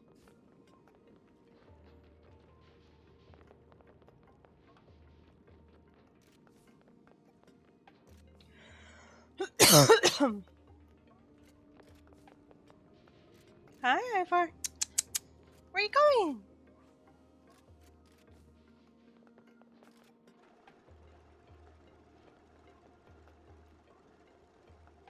Hey! Hey! Stop opening the closet! Oh my god.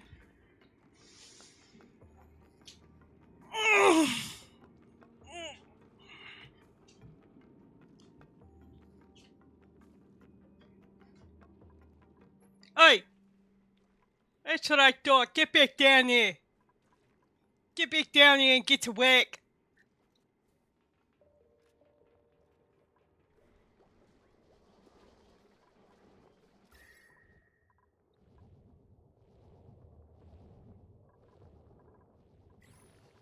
Okay, can we focus this as well? I need it colder in there. It's like way too hot. Wish I had a fancy hat and a snazzy suit.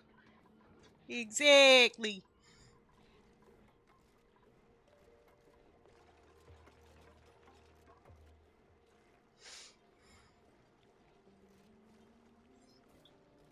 There's oxygen right there.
Is that putting more oxygen in too?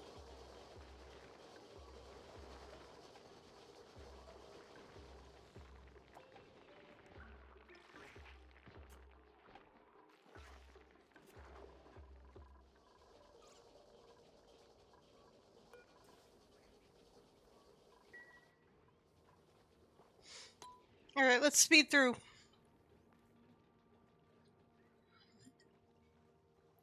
Walk.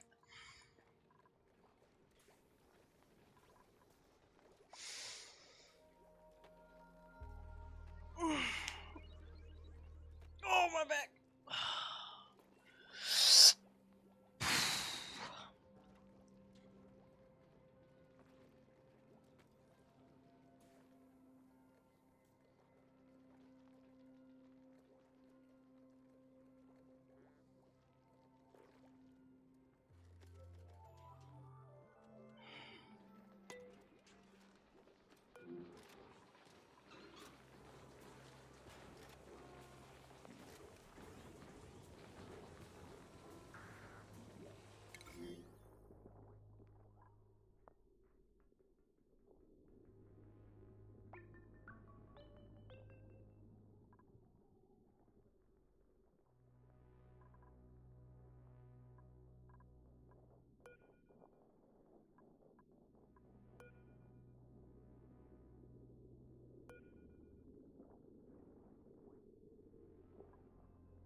That's fine, because anyone who falls sick, I'll just cure them. Hey man, why you got that torch?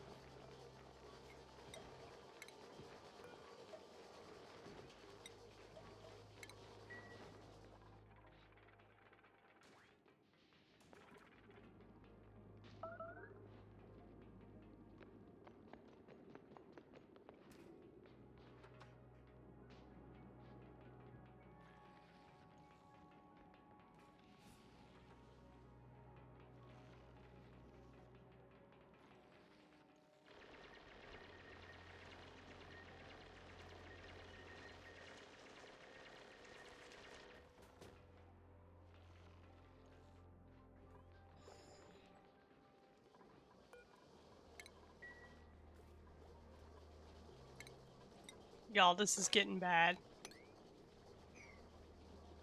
So she can cook the dino nuggies? Hell yeah!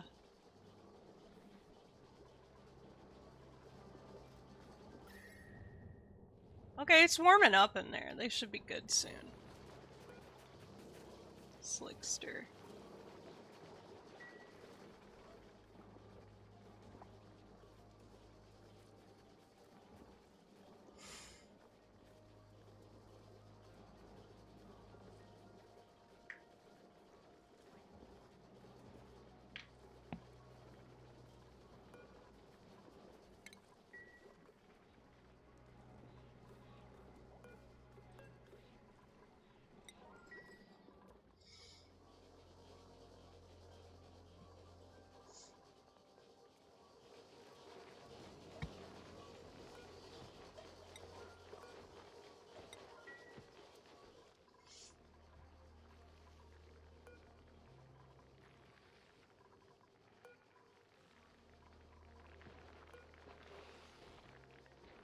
Okay, yeah, these are going down slowly.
Ah, we're pumping.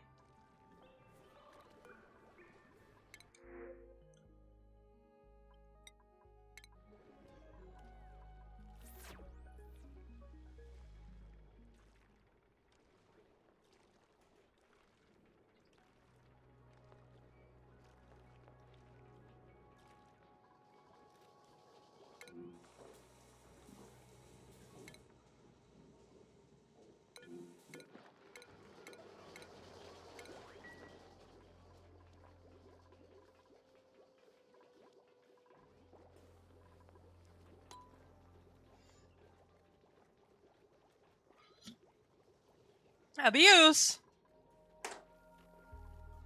What are you on about?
I think I'm just gonna start going all the way through.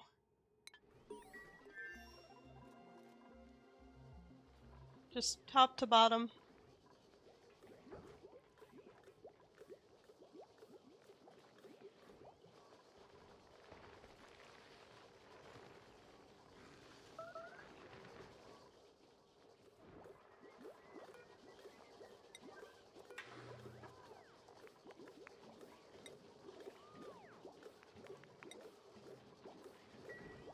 Mina!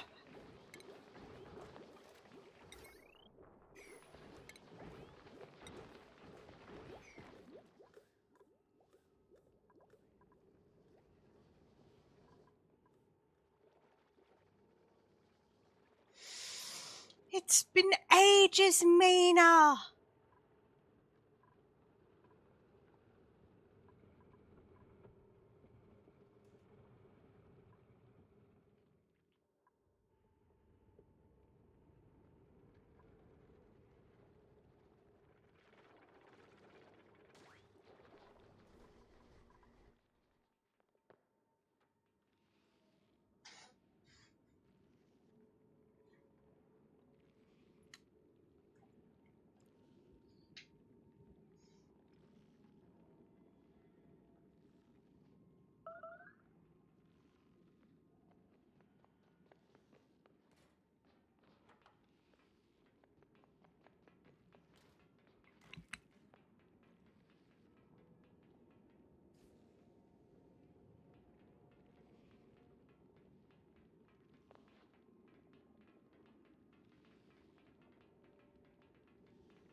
Yeah, fucking starve, I guess.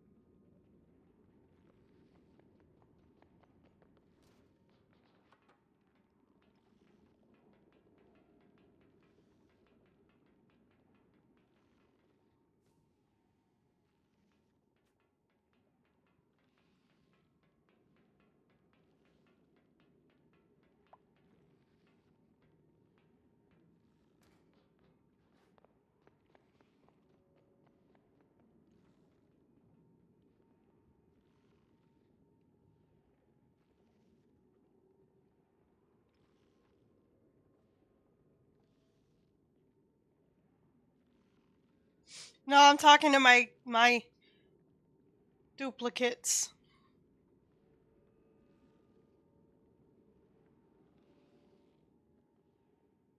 Free Steam game? What free Steam game?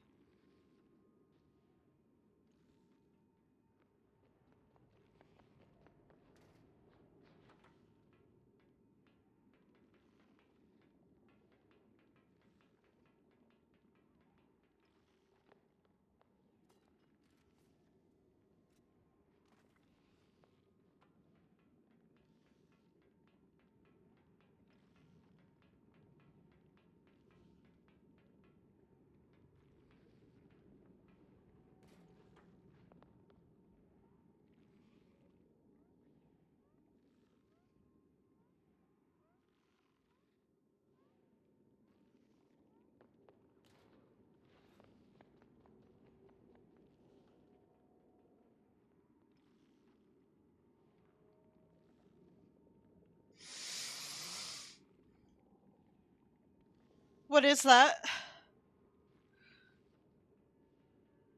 What's it about? What's the game? What's your major? Sorry, I was stretching.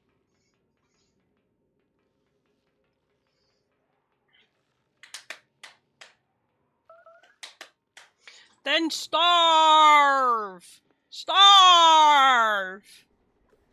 See if I give a fuck! It's not my fault you guys won't fucking fertilize the crops! We can't have food if you don't do the farming! Fucking gay! Look, you got people over here cooking and you won't even fucking do the work! In Deponia, the world has degenerated into a vast garbage dump in which the crotchety Rufus X out his sorry existence. He's part of the lowest social class, doomed to live his life in literal mountains of trash. He hopes for an opportunity to get into the world of the rich, who live in a floating city high above the clouds. Fate seems to smile on the snotty good-for-nothing when one day the attractive lady named... Okay. In the higher sector plummets into one of the traps. Heaps Rufus decides... Help Rufus, the poor boy from the junkyard, to win over the girl from heaven. Only with this rich girl from his dreams might he be able to escape Deponia and unexpectedly to save the planet.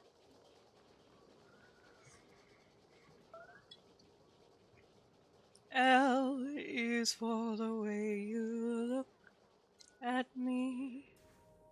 O is for the only one I see.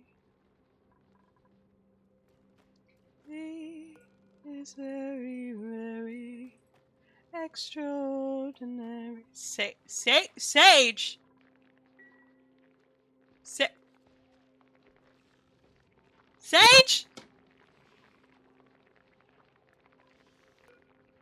Sage? Where the fuck did we get a sage? Shinebug, sunbug.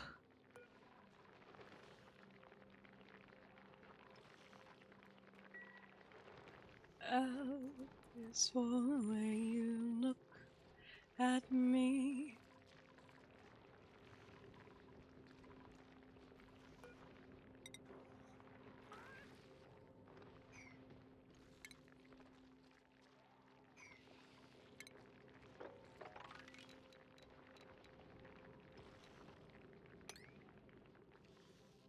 No.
I am the prophet.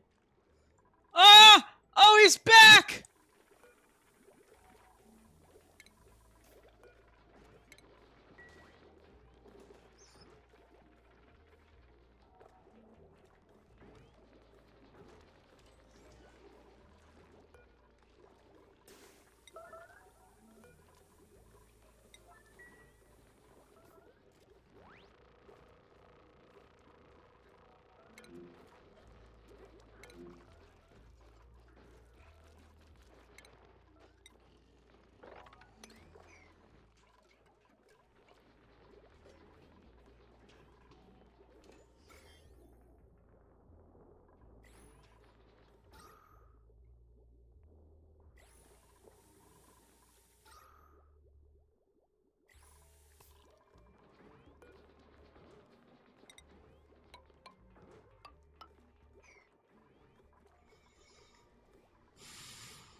passes you see.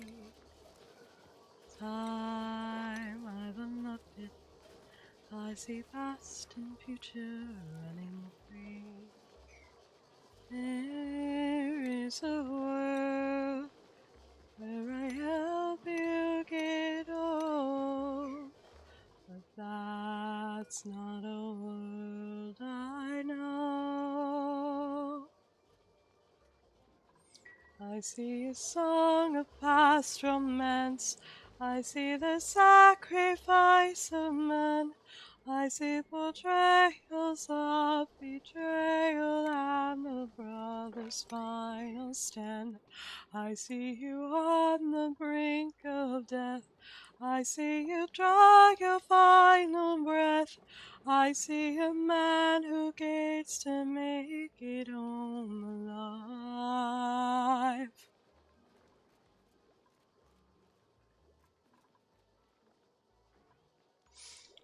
But it's no longer you. This can't be. We've suffered and sailed through the toughest of hells. Now you tell us our efforts for nothing. I see your palace,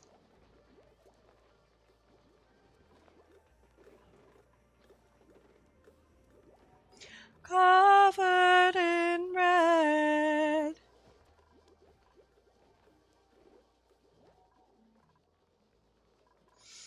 Faces of men who had long believed you're dead.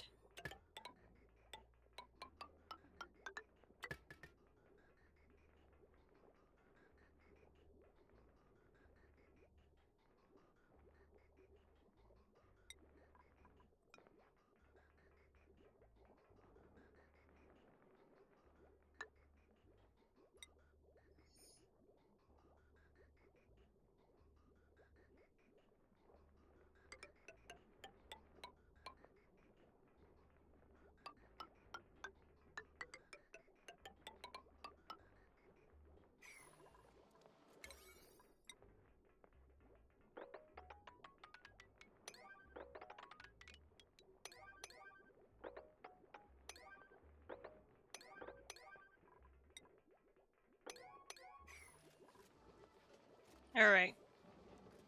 That'll help pump fresh oxygen that way.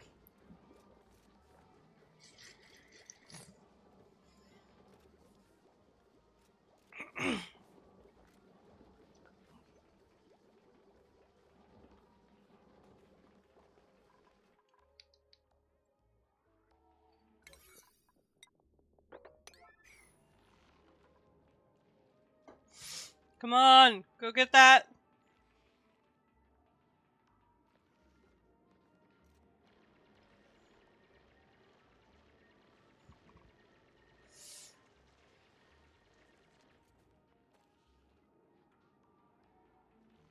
I actually don't even need that dug. I just need this dug up.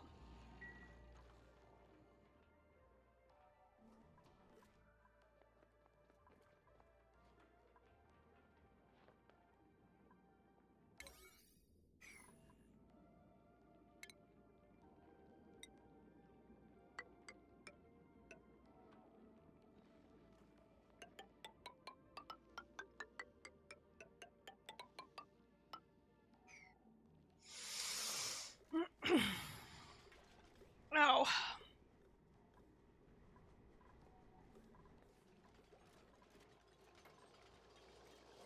I need some more decor.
Is there a button for rotating? Oh, it's O.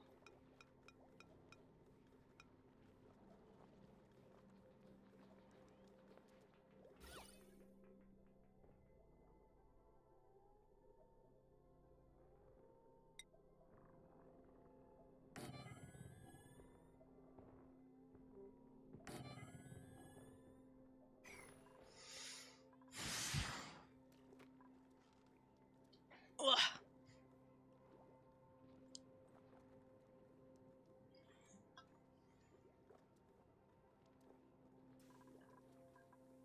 I don't really need the second one there.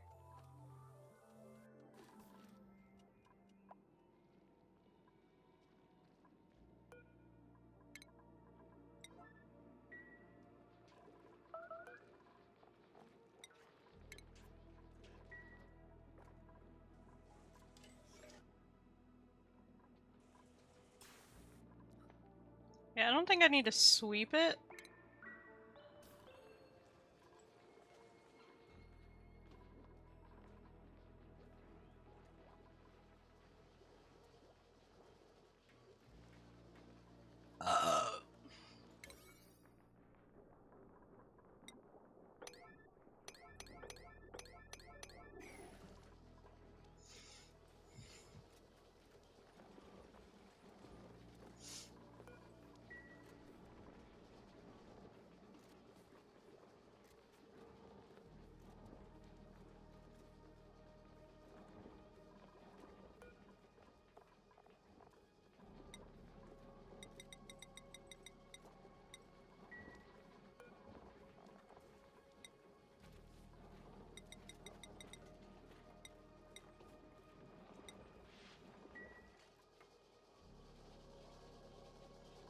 Okay, get this going.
Get that going!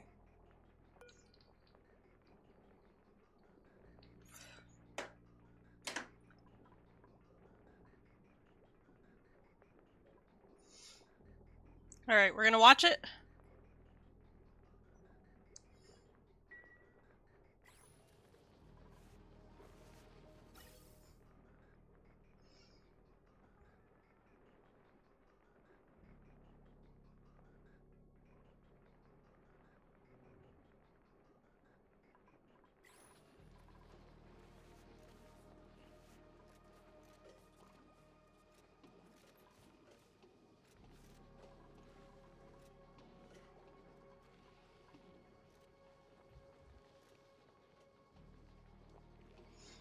And now that's pumping fresh oxygen into there, which will make those rooms way more breathable.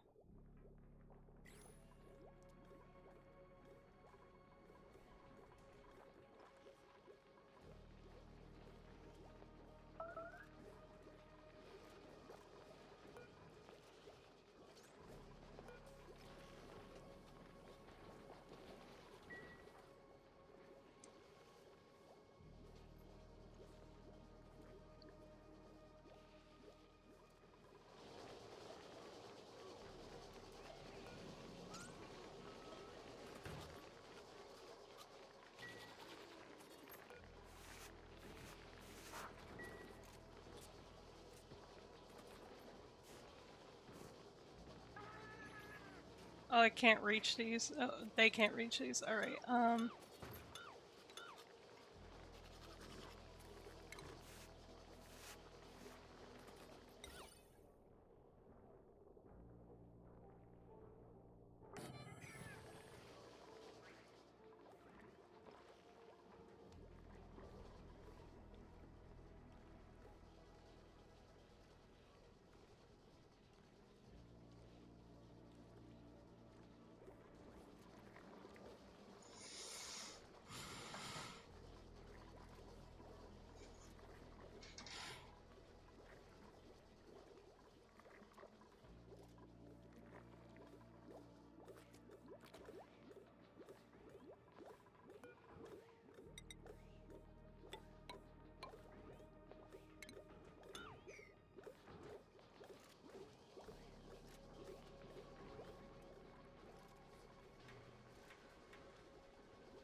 I'm gonna put a switch right there.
Hmm.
Alright, we're back in downtime.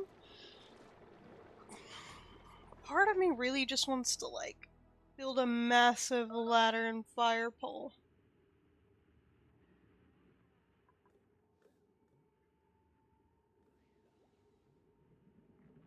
I mean, I could.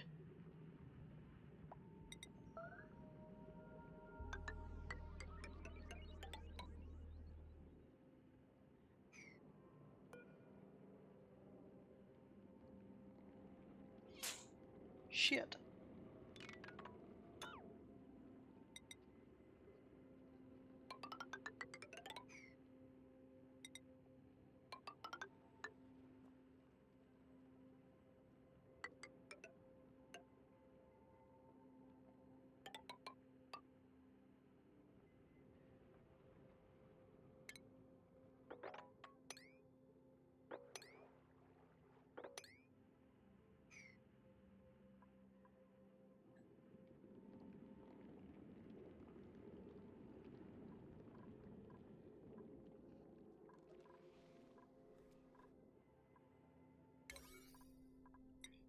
We're not gonna focus on it, though.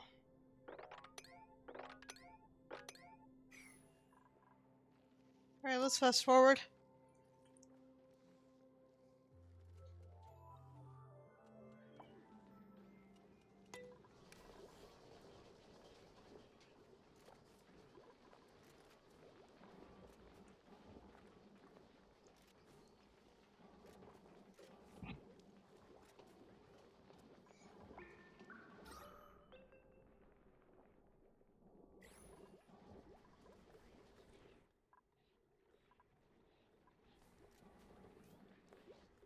Honestly, I probably don't need to build the switch.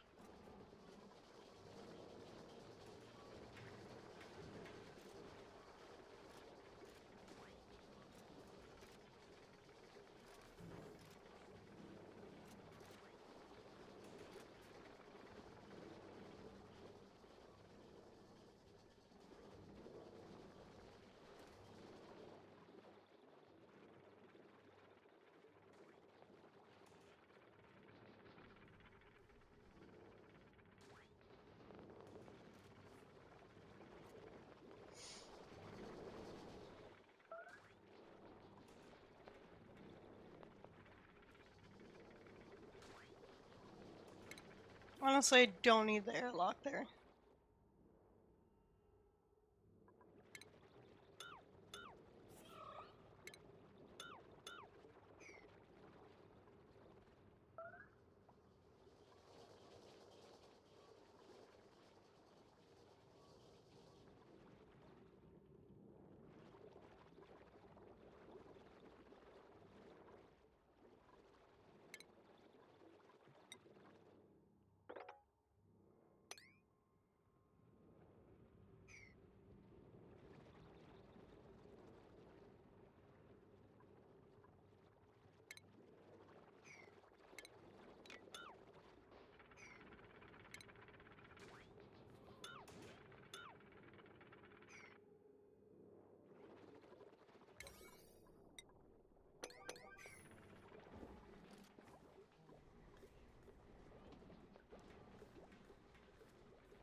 Oh, okay.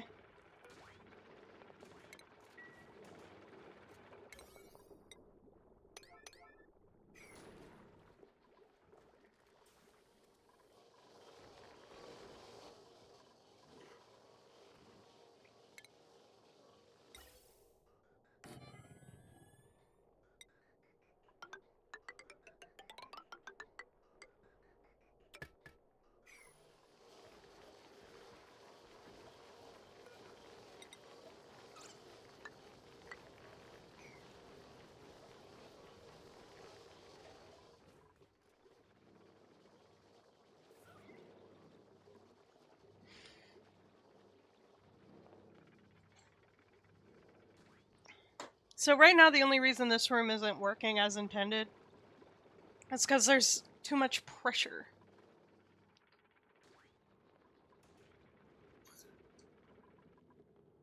Wait, unreachable build?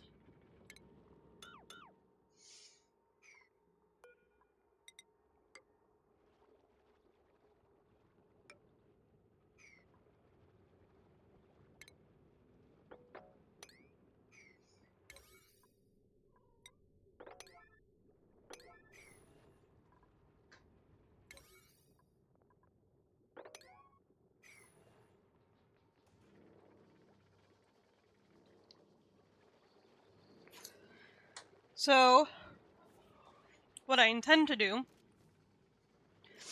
is I'm going to have them dig out this space.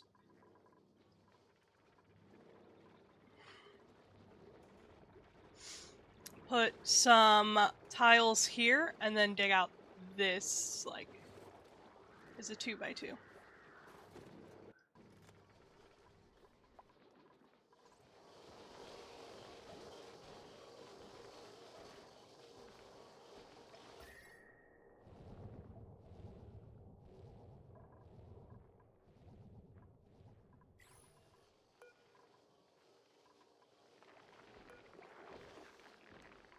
Okay, it's 33 now. Those should start growing. So, oh my god.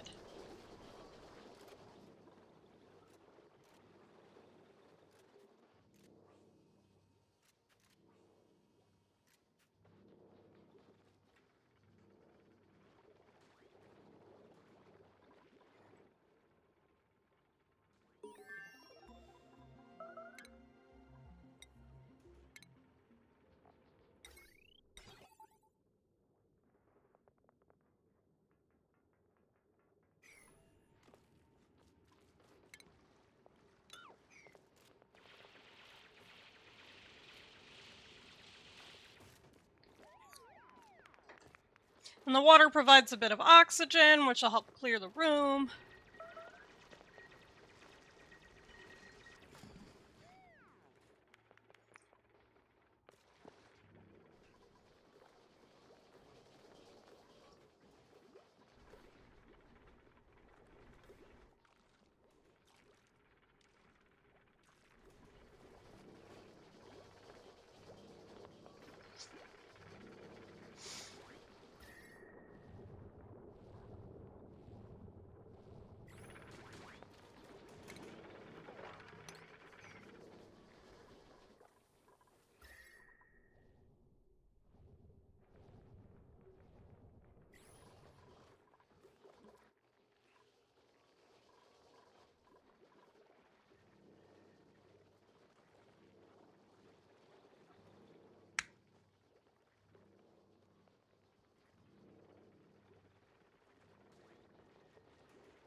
Can I put this over the ladder?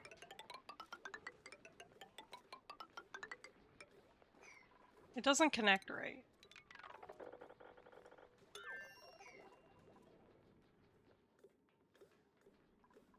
But we're in downtime again, so let's just go ahead and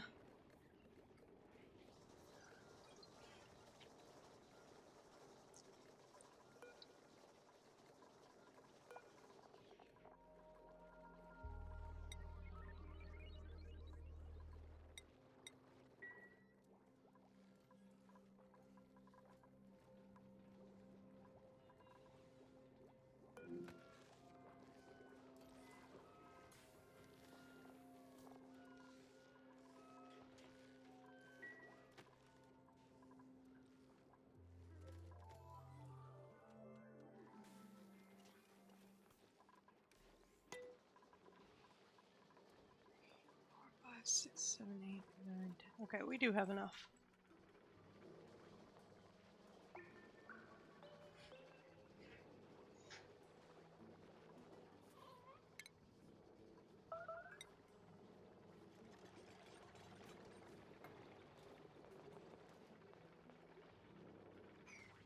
Well, that's just become unreachable.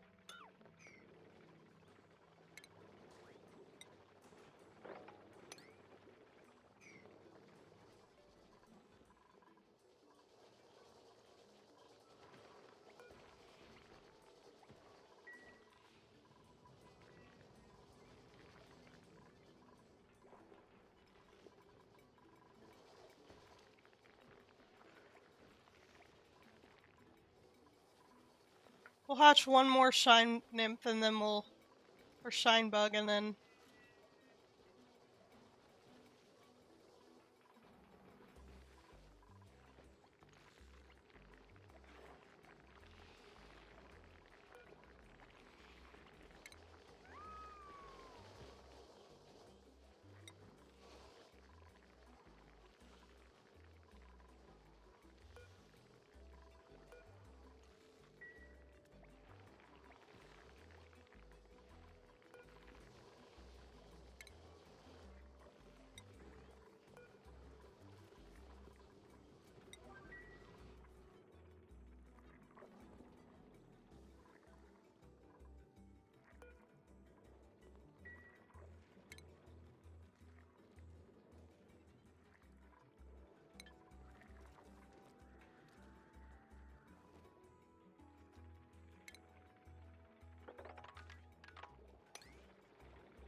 Let's kill the horse.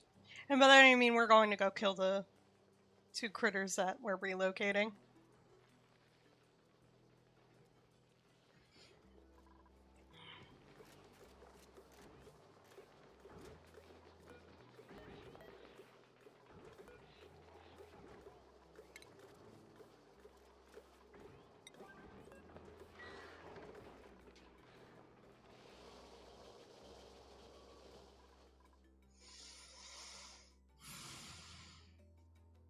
What are you doing down there?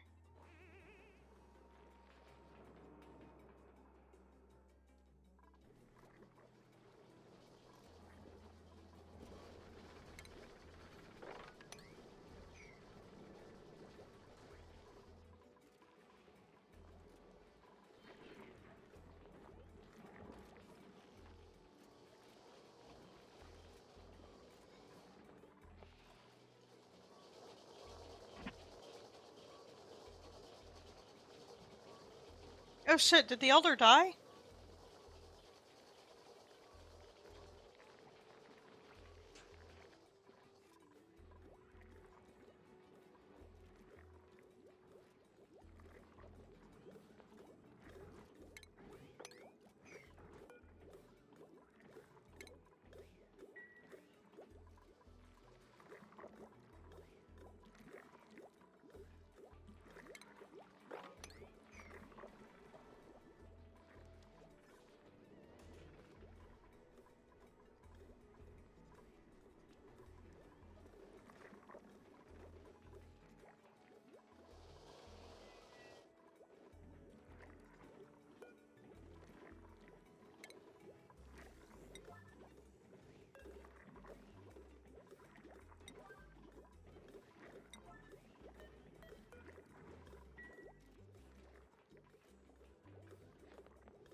This is just awful.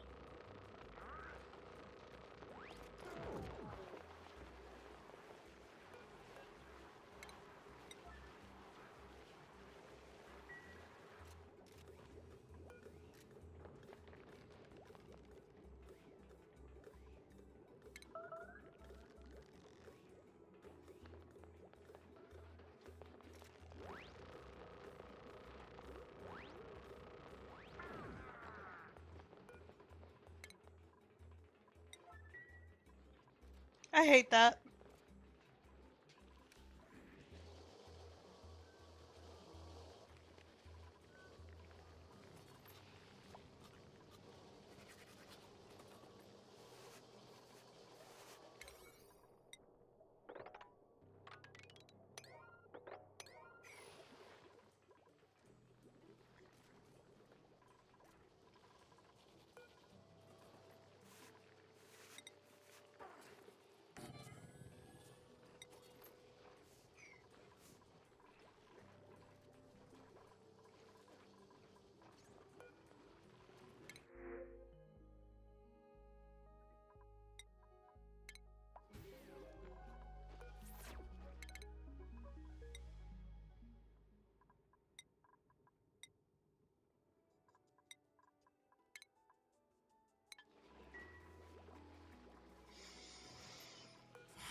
Alright, we can start cracking shine bug eggs again.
I don't know how anyone is starving when I've made all this food!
You missed Mina!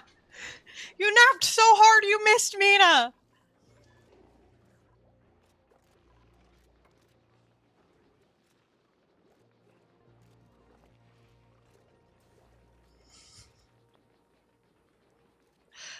Yeah, dude.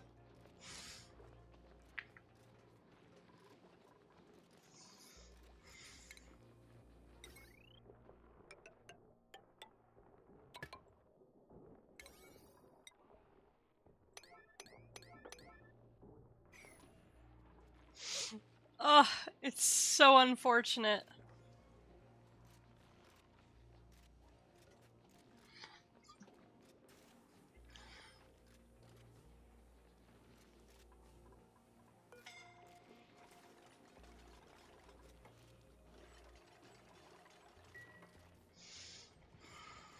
I was eepy. You were so eepy, you missed Mina.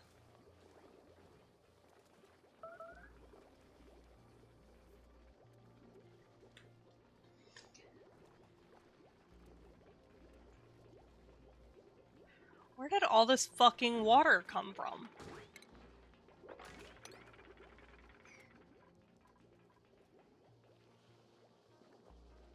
And Vibes set me up for a nap. Yeah, because I'm not talking too much and we're just chilling. Nothing stressful going on. No one tell him about the combat he missed.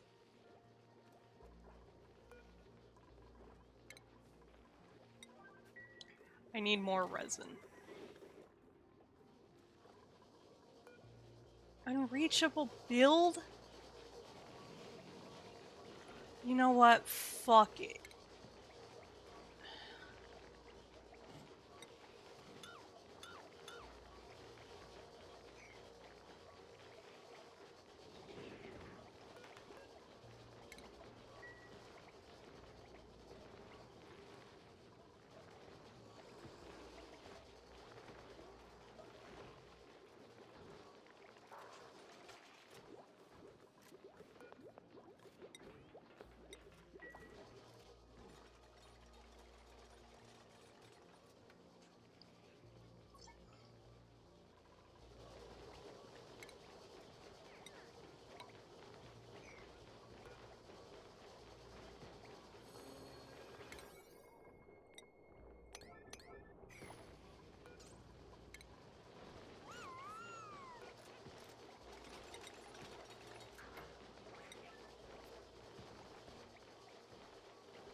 Excuse me.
Alright, everyone is back in their beds. Well, about to be. Where are you going, Catalina? Oh, relieve yourself.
Look at him go.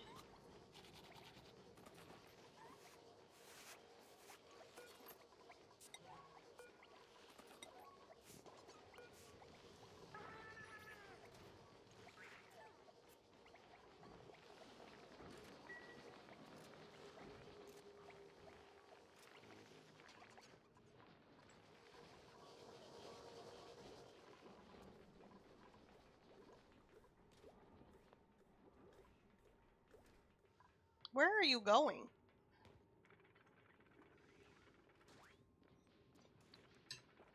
Why are you down there?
You went to get food? Well, welcome back, D! D, he's here! Meet us here!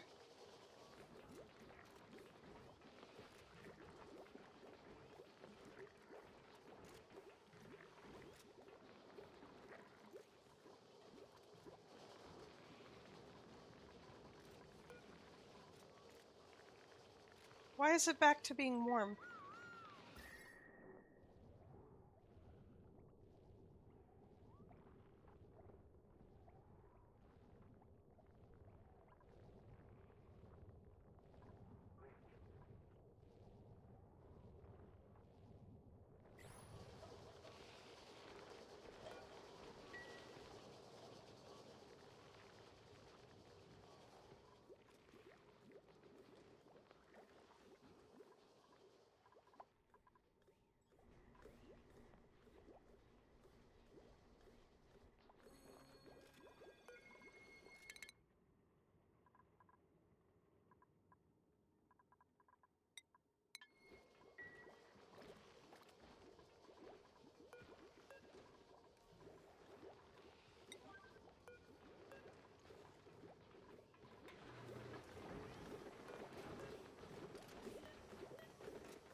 know it's not very easy to breathe in there, but we've got tasks.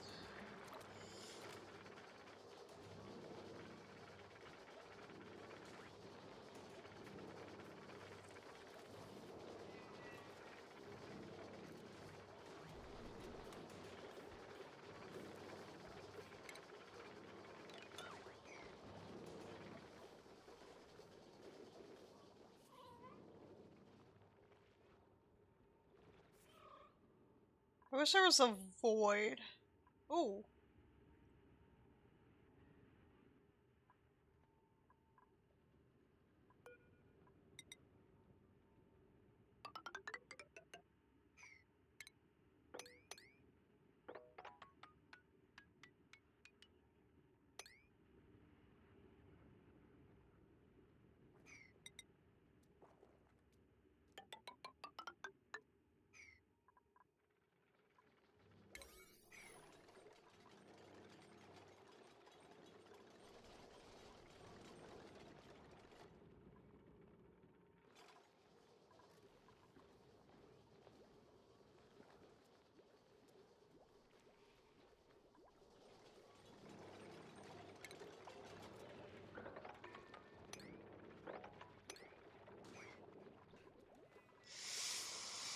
Just trying to open up more space in there. Well, we're in downtime. So, while we're in downtime, I'm gonna run to the bathroom and maybe get myself a snack or something. I'll be right back.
Hello, hello, I'm here. I'm alive. I just, instead of getting a snack, I went to the bathroom, walked out into the kitchen, and the dishes were irritating me. Because I was asking my partner if he can do them before he leaves for work, but he had to take a shower, so he couldn't. Oh.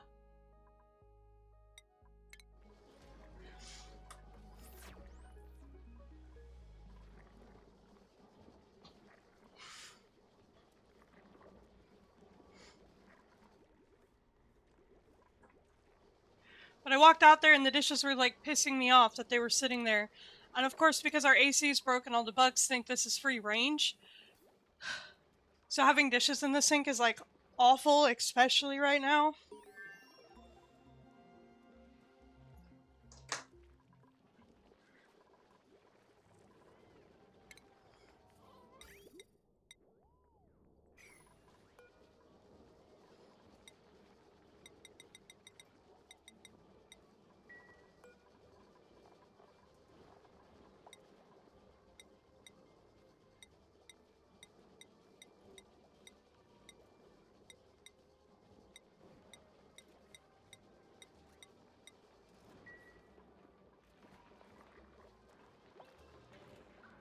Oh, we're already back to downtime. That's fine. I gotta go check. I'm also filling up my water pitcher because apparently it was empty and just sitting on the counter. But I like my cold water.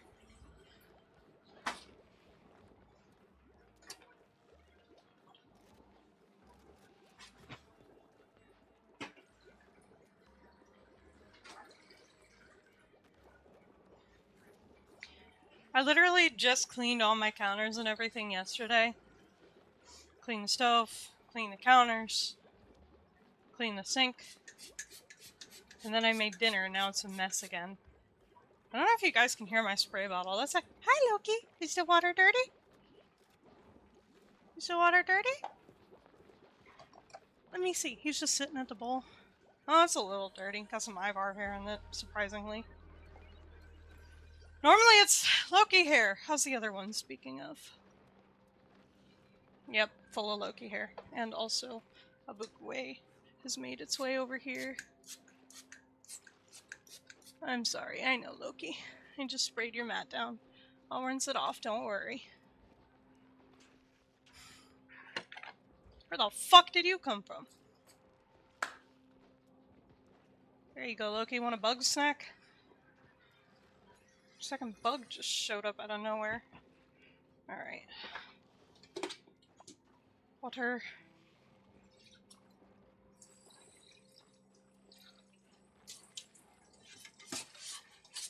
I gotta boil my drains again.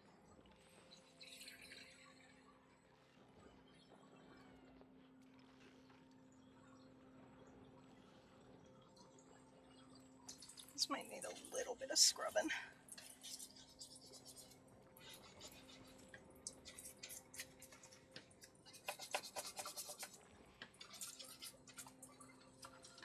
Alright.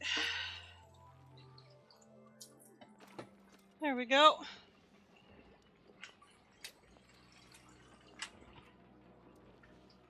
Water.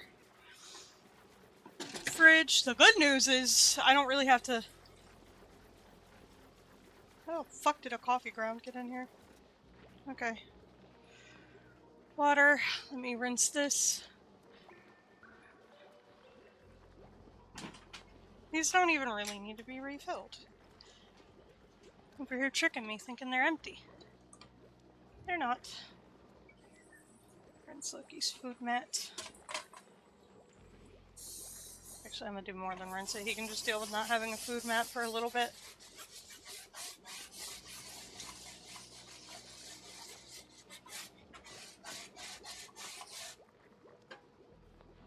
That's soak. Excuse me, bubs. I'm moving your food over here. Watch out.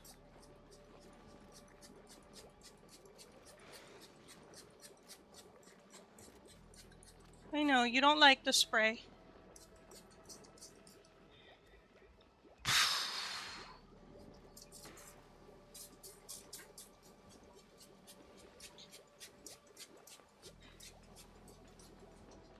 There we go. Give this one a rinse.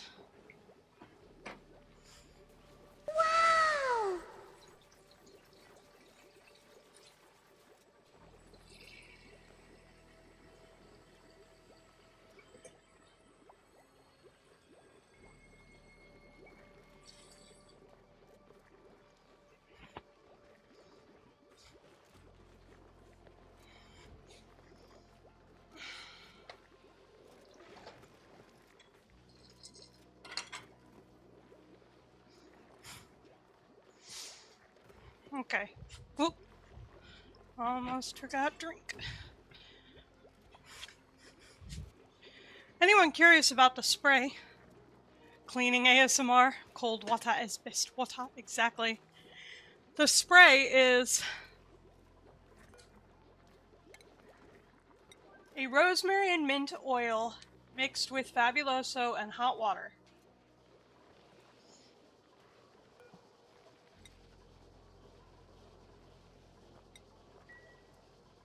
What this does is the rosemary and mint oil repels the bugs. It's too strong of a scent, it upsets them, makes it so they can't figure out where the fuck they are, where the fuck to go. Fabuloso for cleaning.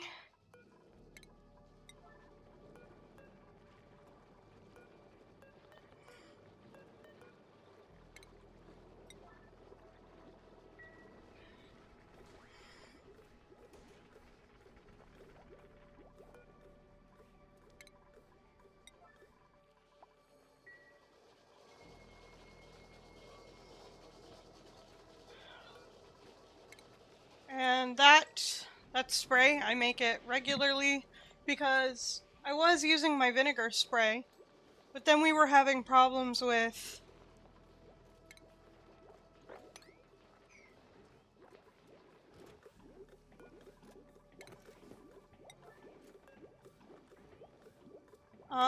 the bugs, right? Because I also use vinegar to attract the fruit flies. I make a little, you pour some hot water, some vinegar, or any water, it doesn't need to be hot. Pour some water, some vinegar, and a couple drops of dish soap in a bowl.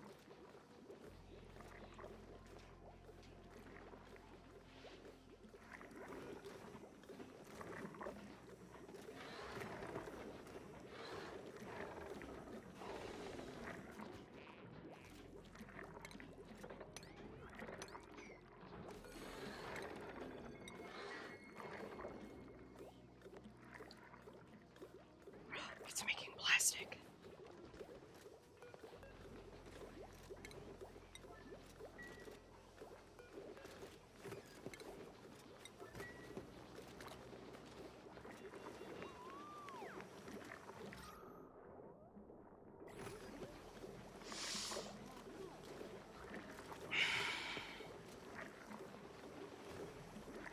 Put the vinegar bowl to help get rid of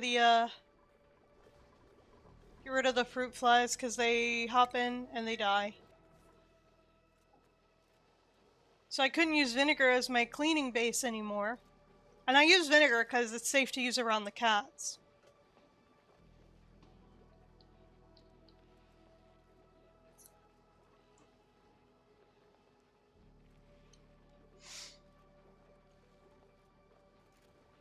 I use juice and soap and vinegar with plastic wrap over it with holes in it. That works too. I've also used red wine and sugar water. If you have ants, mix sugar with borax and use a little bit of water to make it a mush. Let's see, I want to give the pink leotard to Catalina.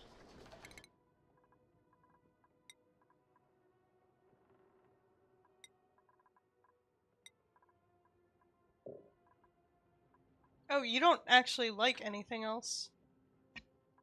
I don't know, I guess that.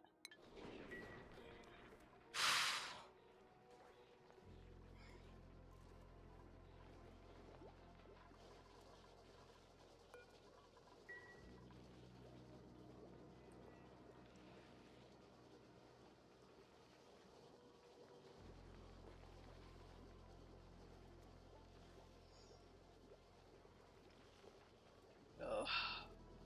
I've made variations of my cleaning spray. I use it as a general all-purpose spray. I can clean my windows, my counters, my desk, my windowsills, floors when the cats have messes.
I also have some actual wood furniture with varnish, like my bookshelves and my end tables, not side tables.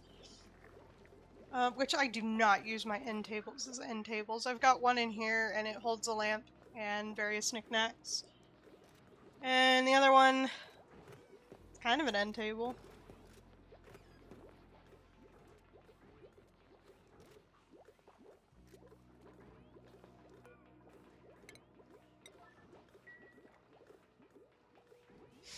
Okay, my headphones are still dying because I didn't get to charge them for very long. So here's what I'm gonna do. I'm gonna move things around. I'm gonna hope that this works. I don't know how well you guys will be able to hear me. But I'm gonna stick them on charge. I'm just gonna have them on charge and not on my head. And if I have to get up, well, that sucks. You won't be able to hear me.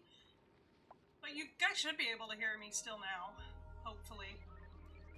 Okay, my model's a little bit broken. Just let me know if I'm too quiet or if things are like cutting out. I'm gonna kind of stay a little leaned forward because my cable's a little short.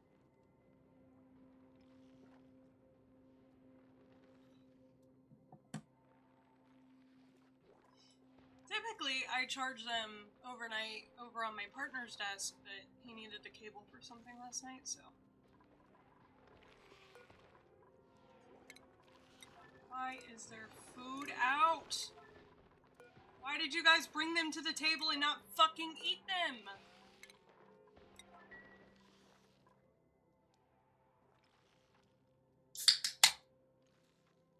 Soda cracking ASMR.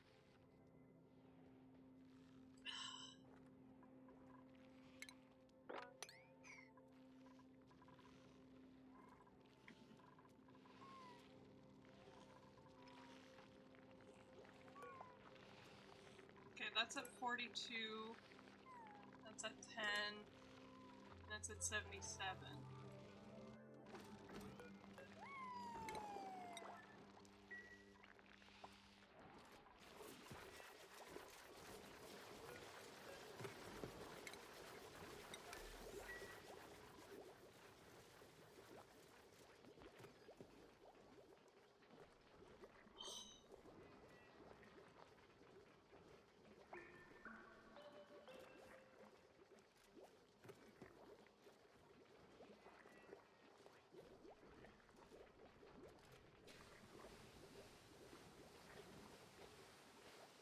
Our power use isn't the best.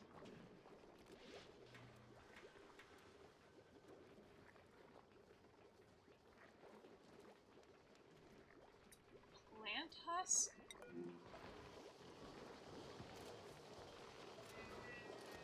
Huh.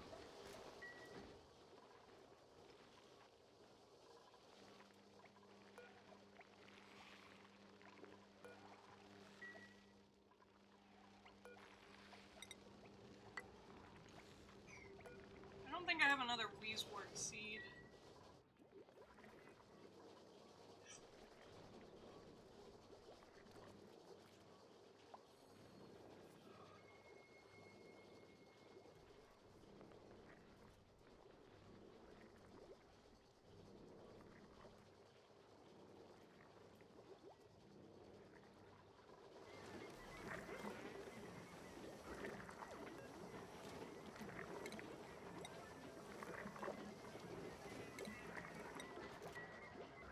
I need those in the fridge! Oh, I can make pickled meal.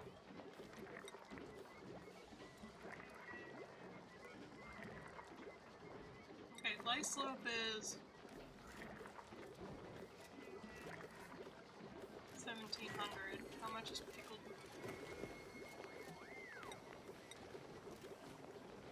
1,500.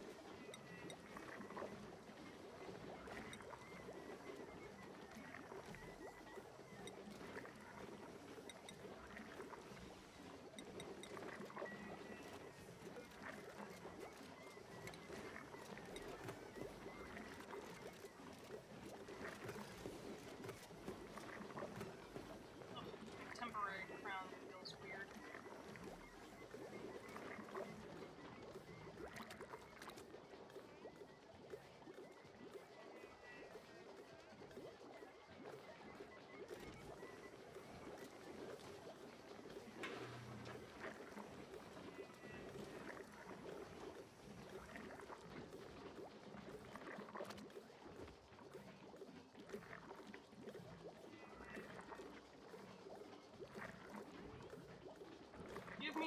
one moment to go.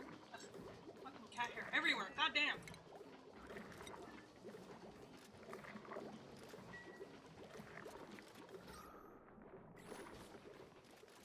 Let me go check that out in the mirror. Oh, I see it.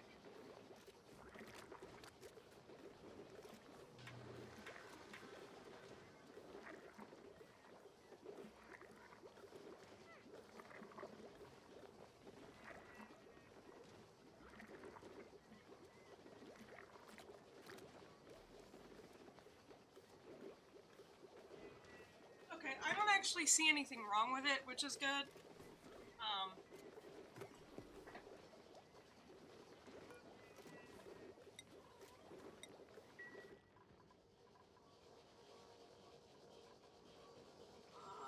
Actually cancel that.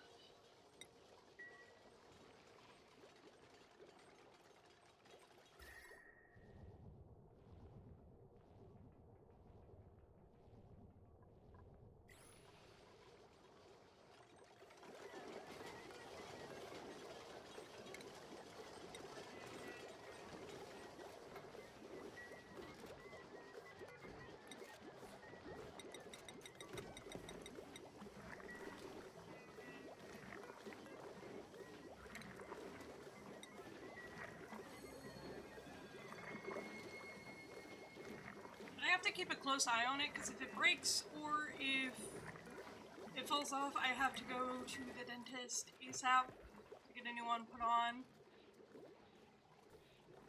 Because there's a high chance that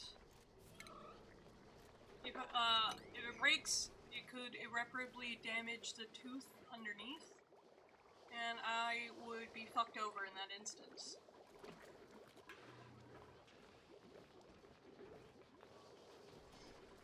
Gotta love it. Got to love this.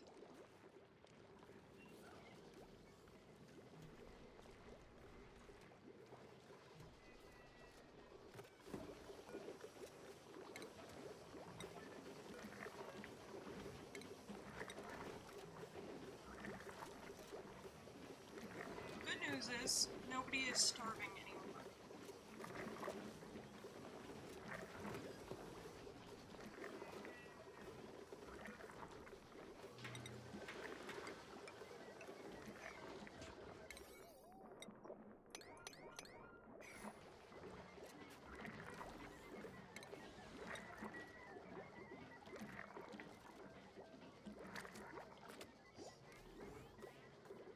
Actually, we can.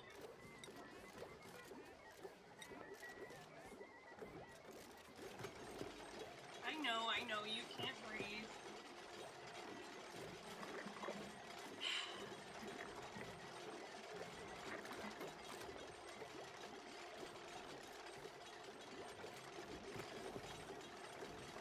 Just gonna let some oxygen in.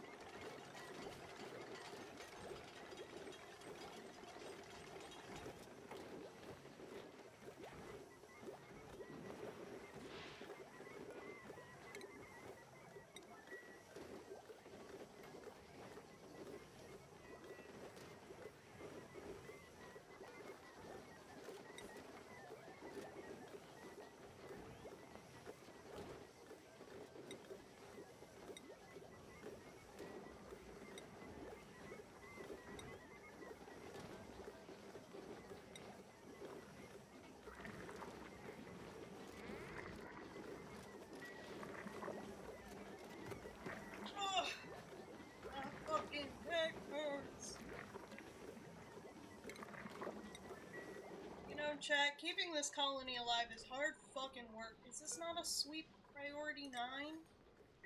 All sweeps should be priority 9 when it comes to the polluted water.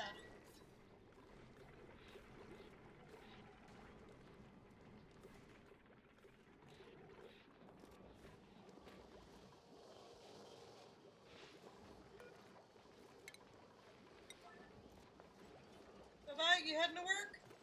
Wait, I thought you had like 10 days off. Gonna go get some food. Oh, okay. Catch you later. Alright, incubation 46%. Hell yeah. incubation 81, incubation 14. I need to let the next shine bug egg hatch.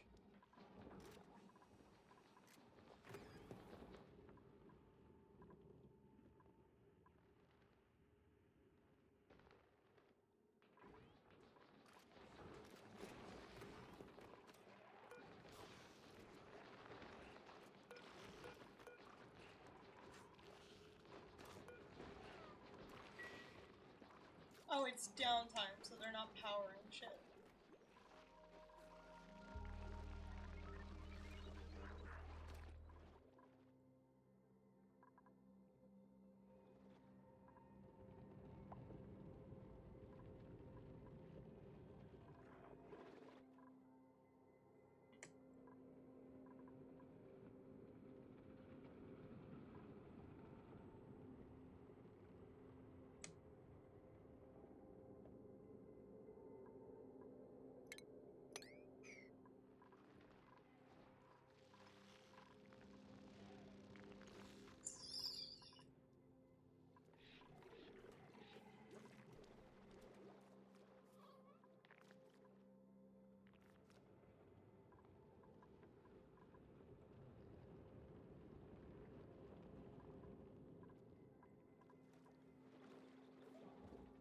Hopefully we get a delivery of coal soon.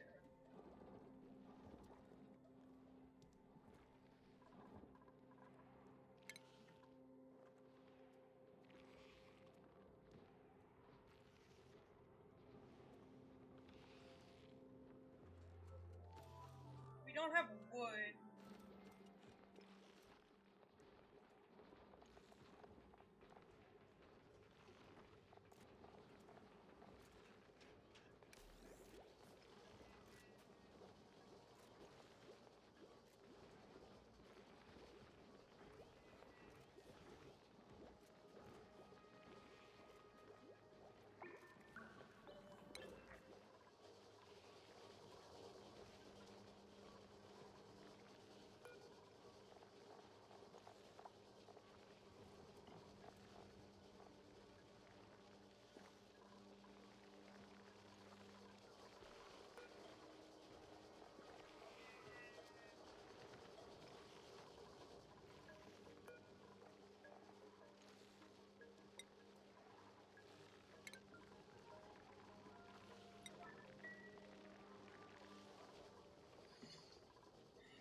Why are you glum?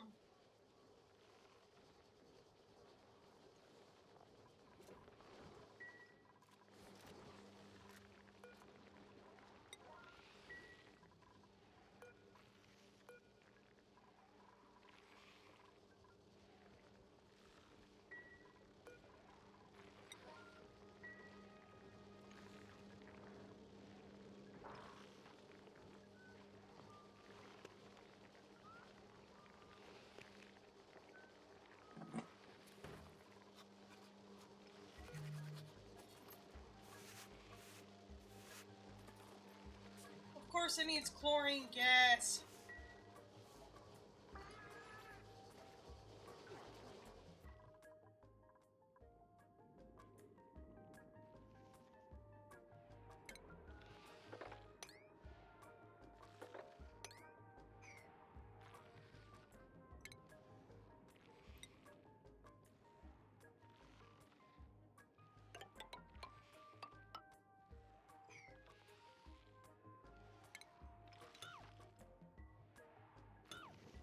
Actually, I don't even think I need these.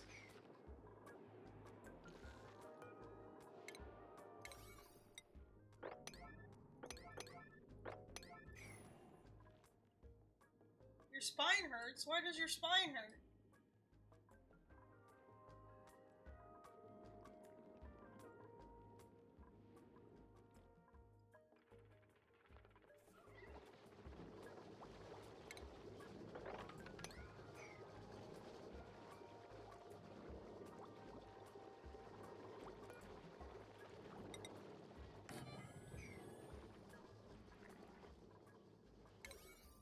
Priorities. Open these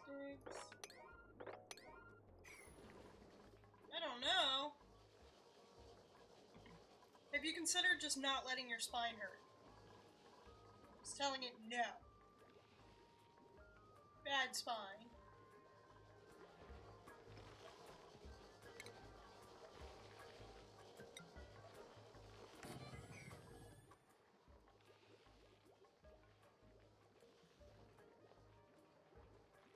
It hurts to walk, dude, then lay down.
Alright, give me 1 second, chat.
So the kids are over right now, so I'm gonna be a little quiet, but we're gonna let things run, and I'm still gonna schedule tasks and all that.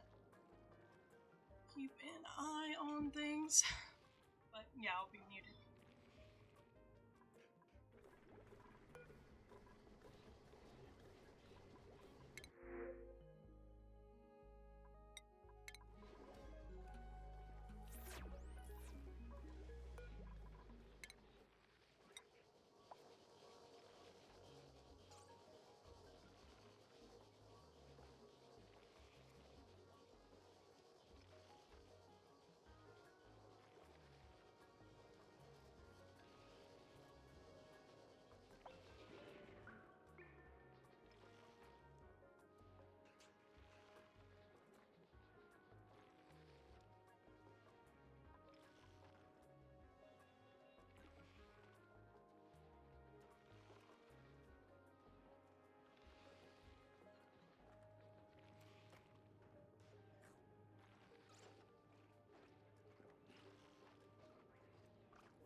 Get my big ass water bottle.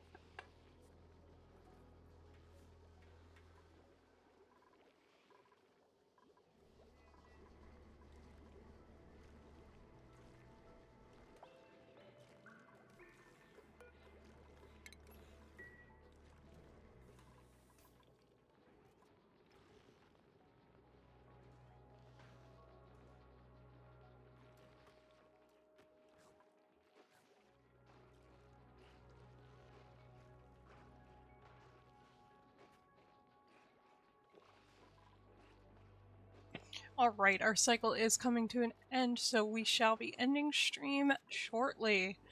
With that being said, I want to give a big thank you to everyone who tuned in. Big thank you to everyone who stuck around. I appreciate each and every one of you. So I hope you all have a fan-frickin-tabulous day, night, evening, whatever it may be for you. And I will see you all again on Monday. Bye-bye.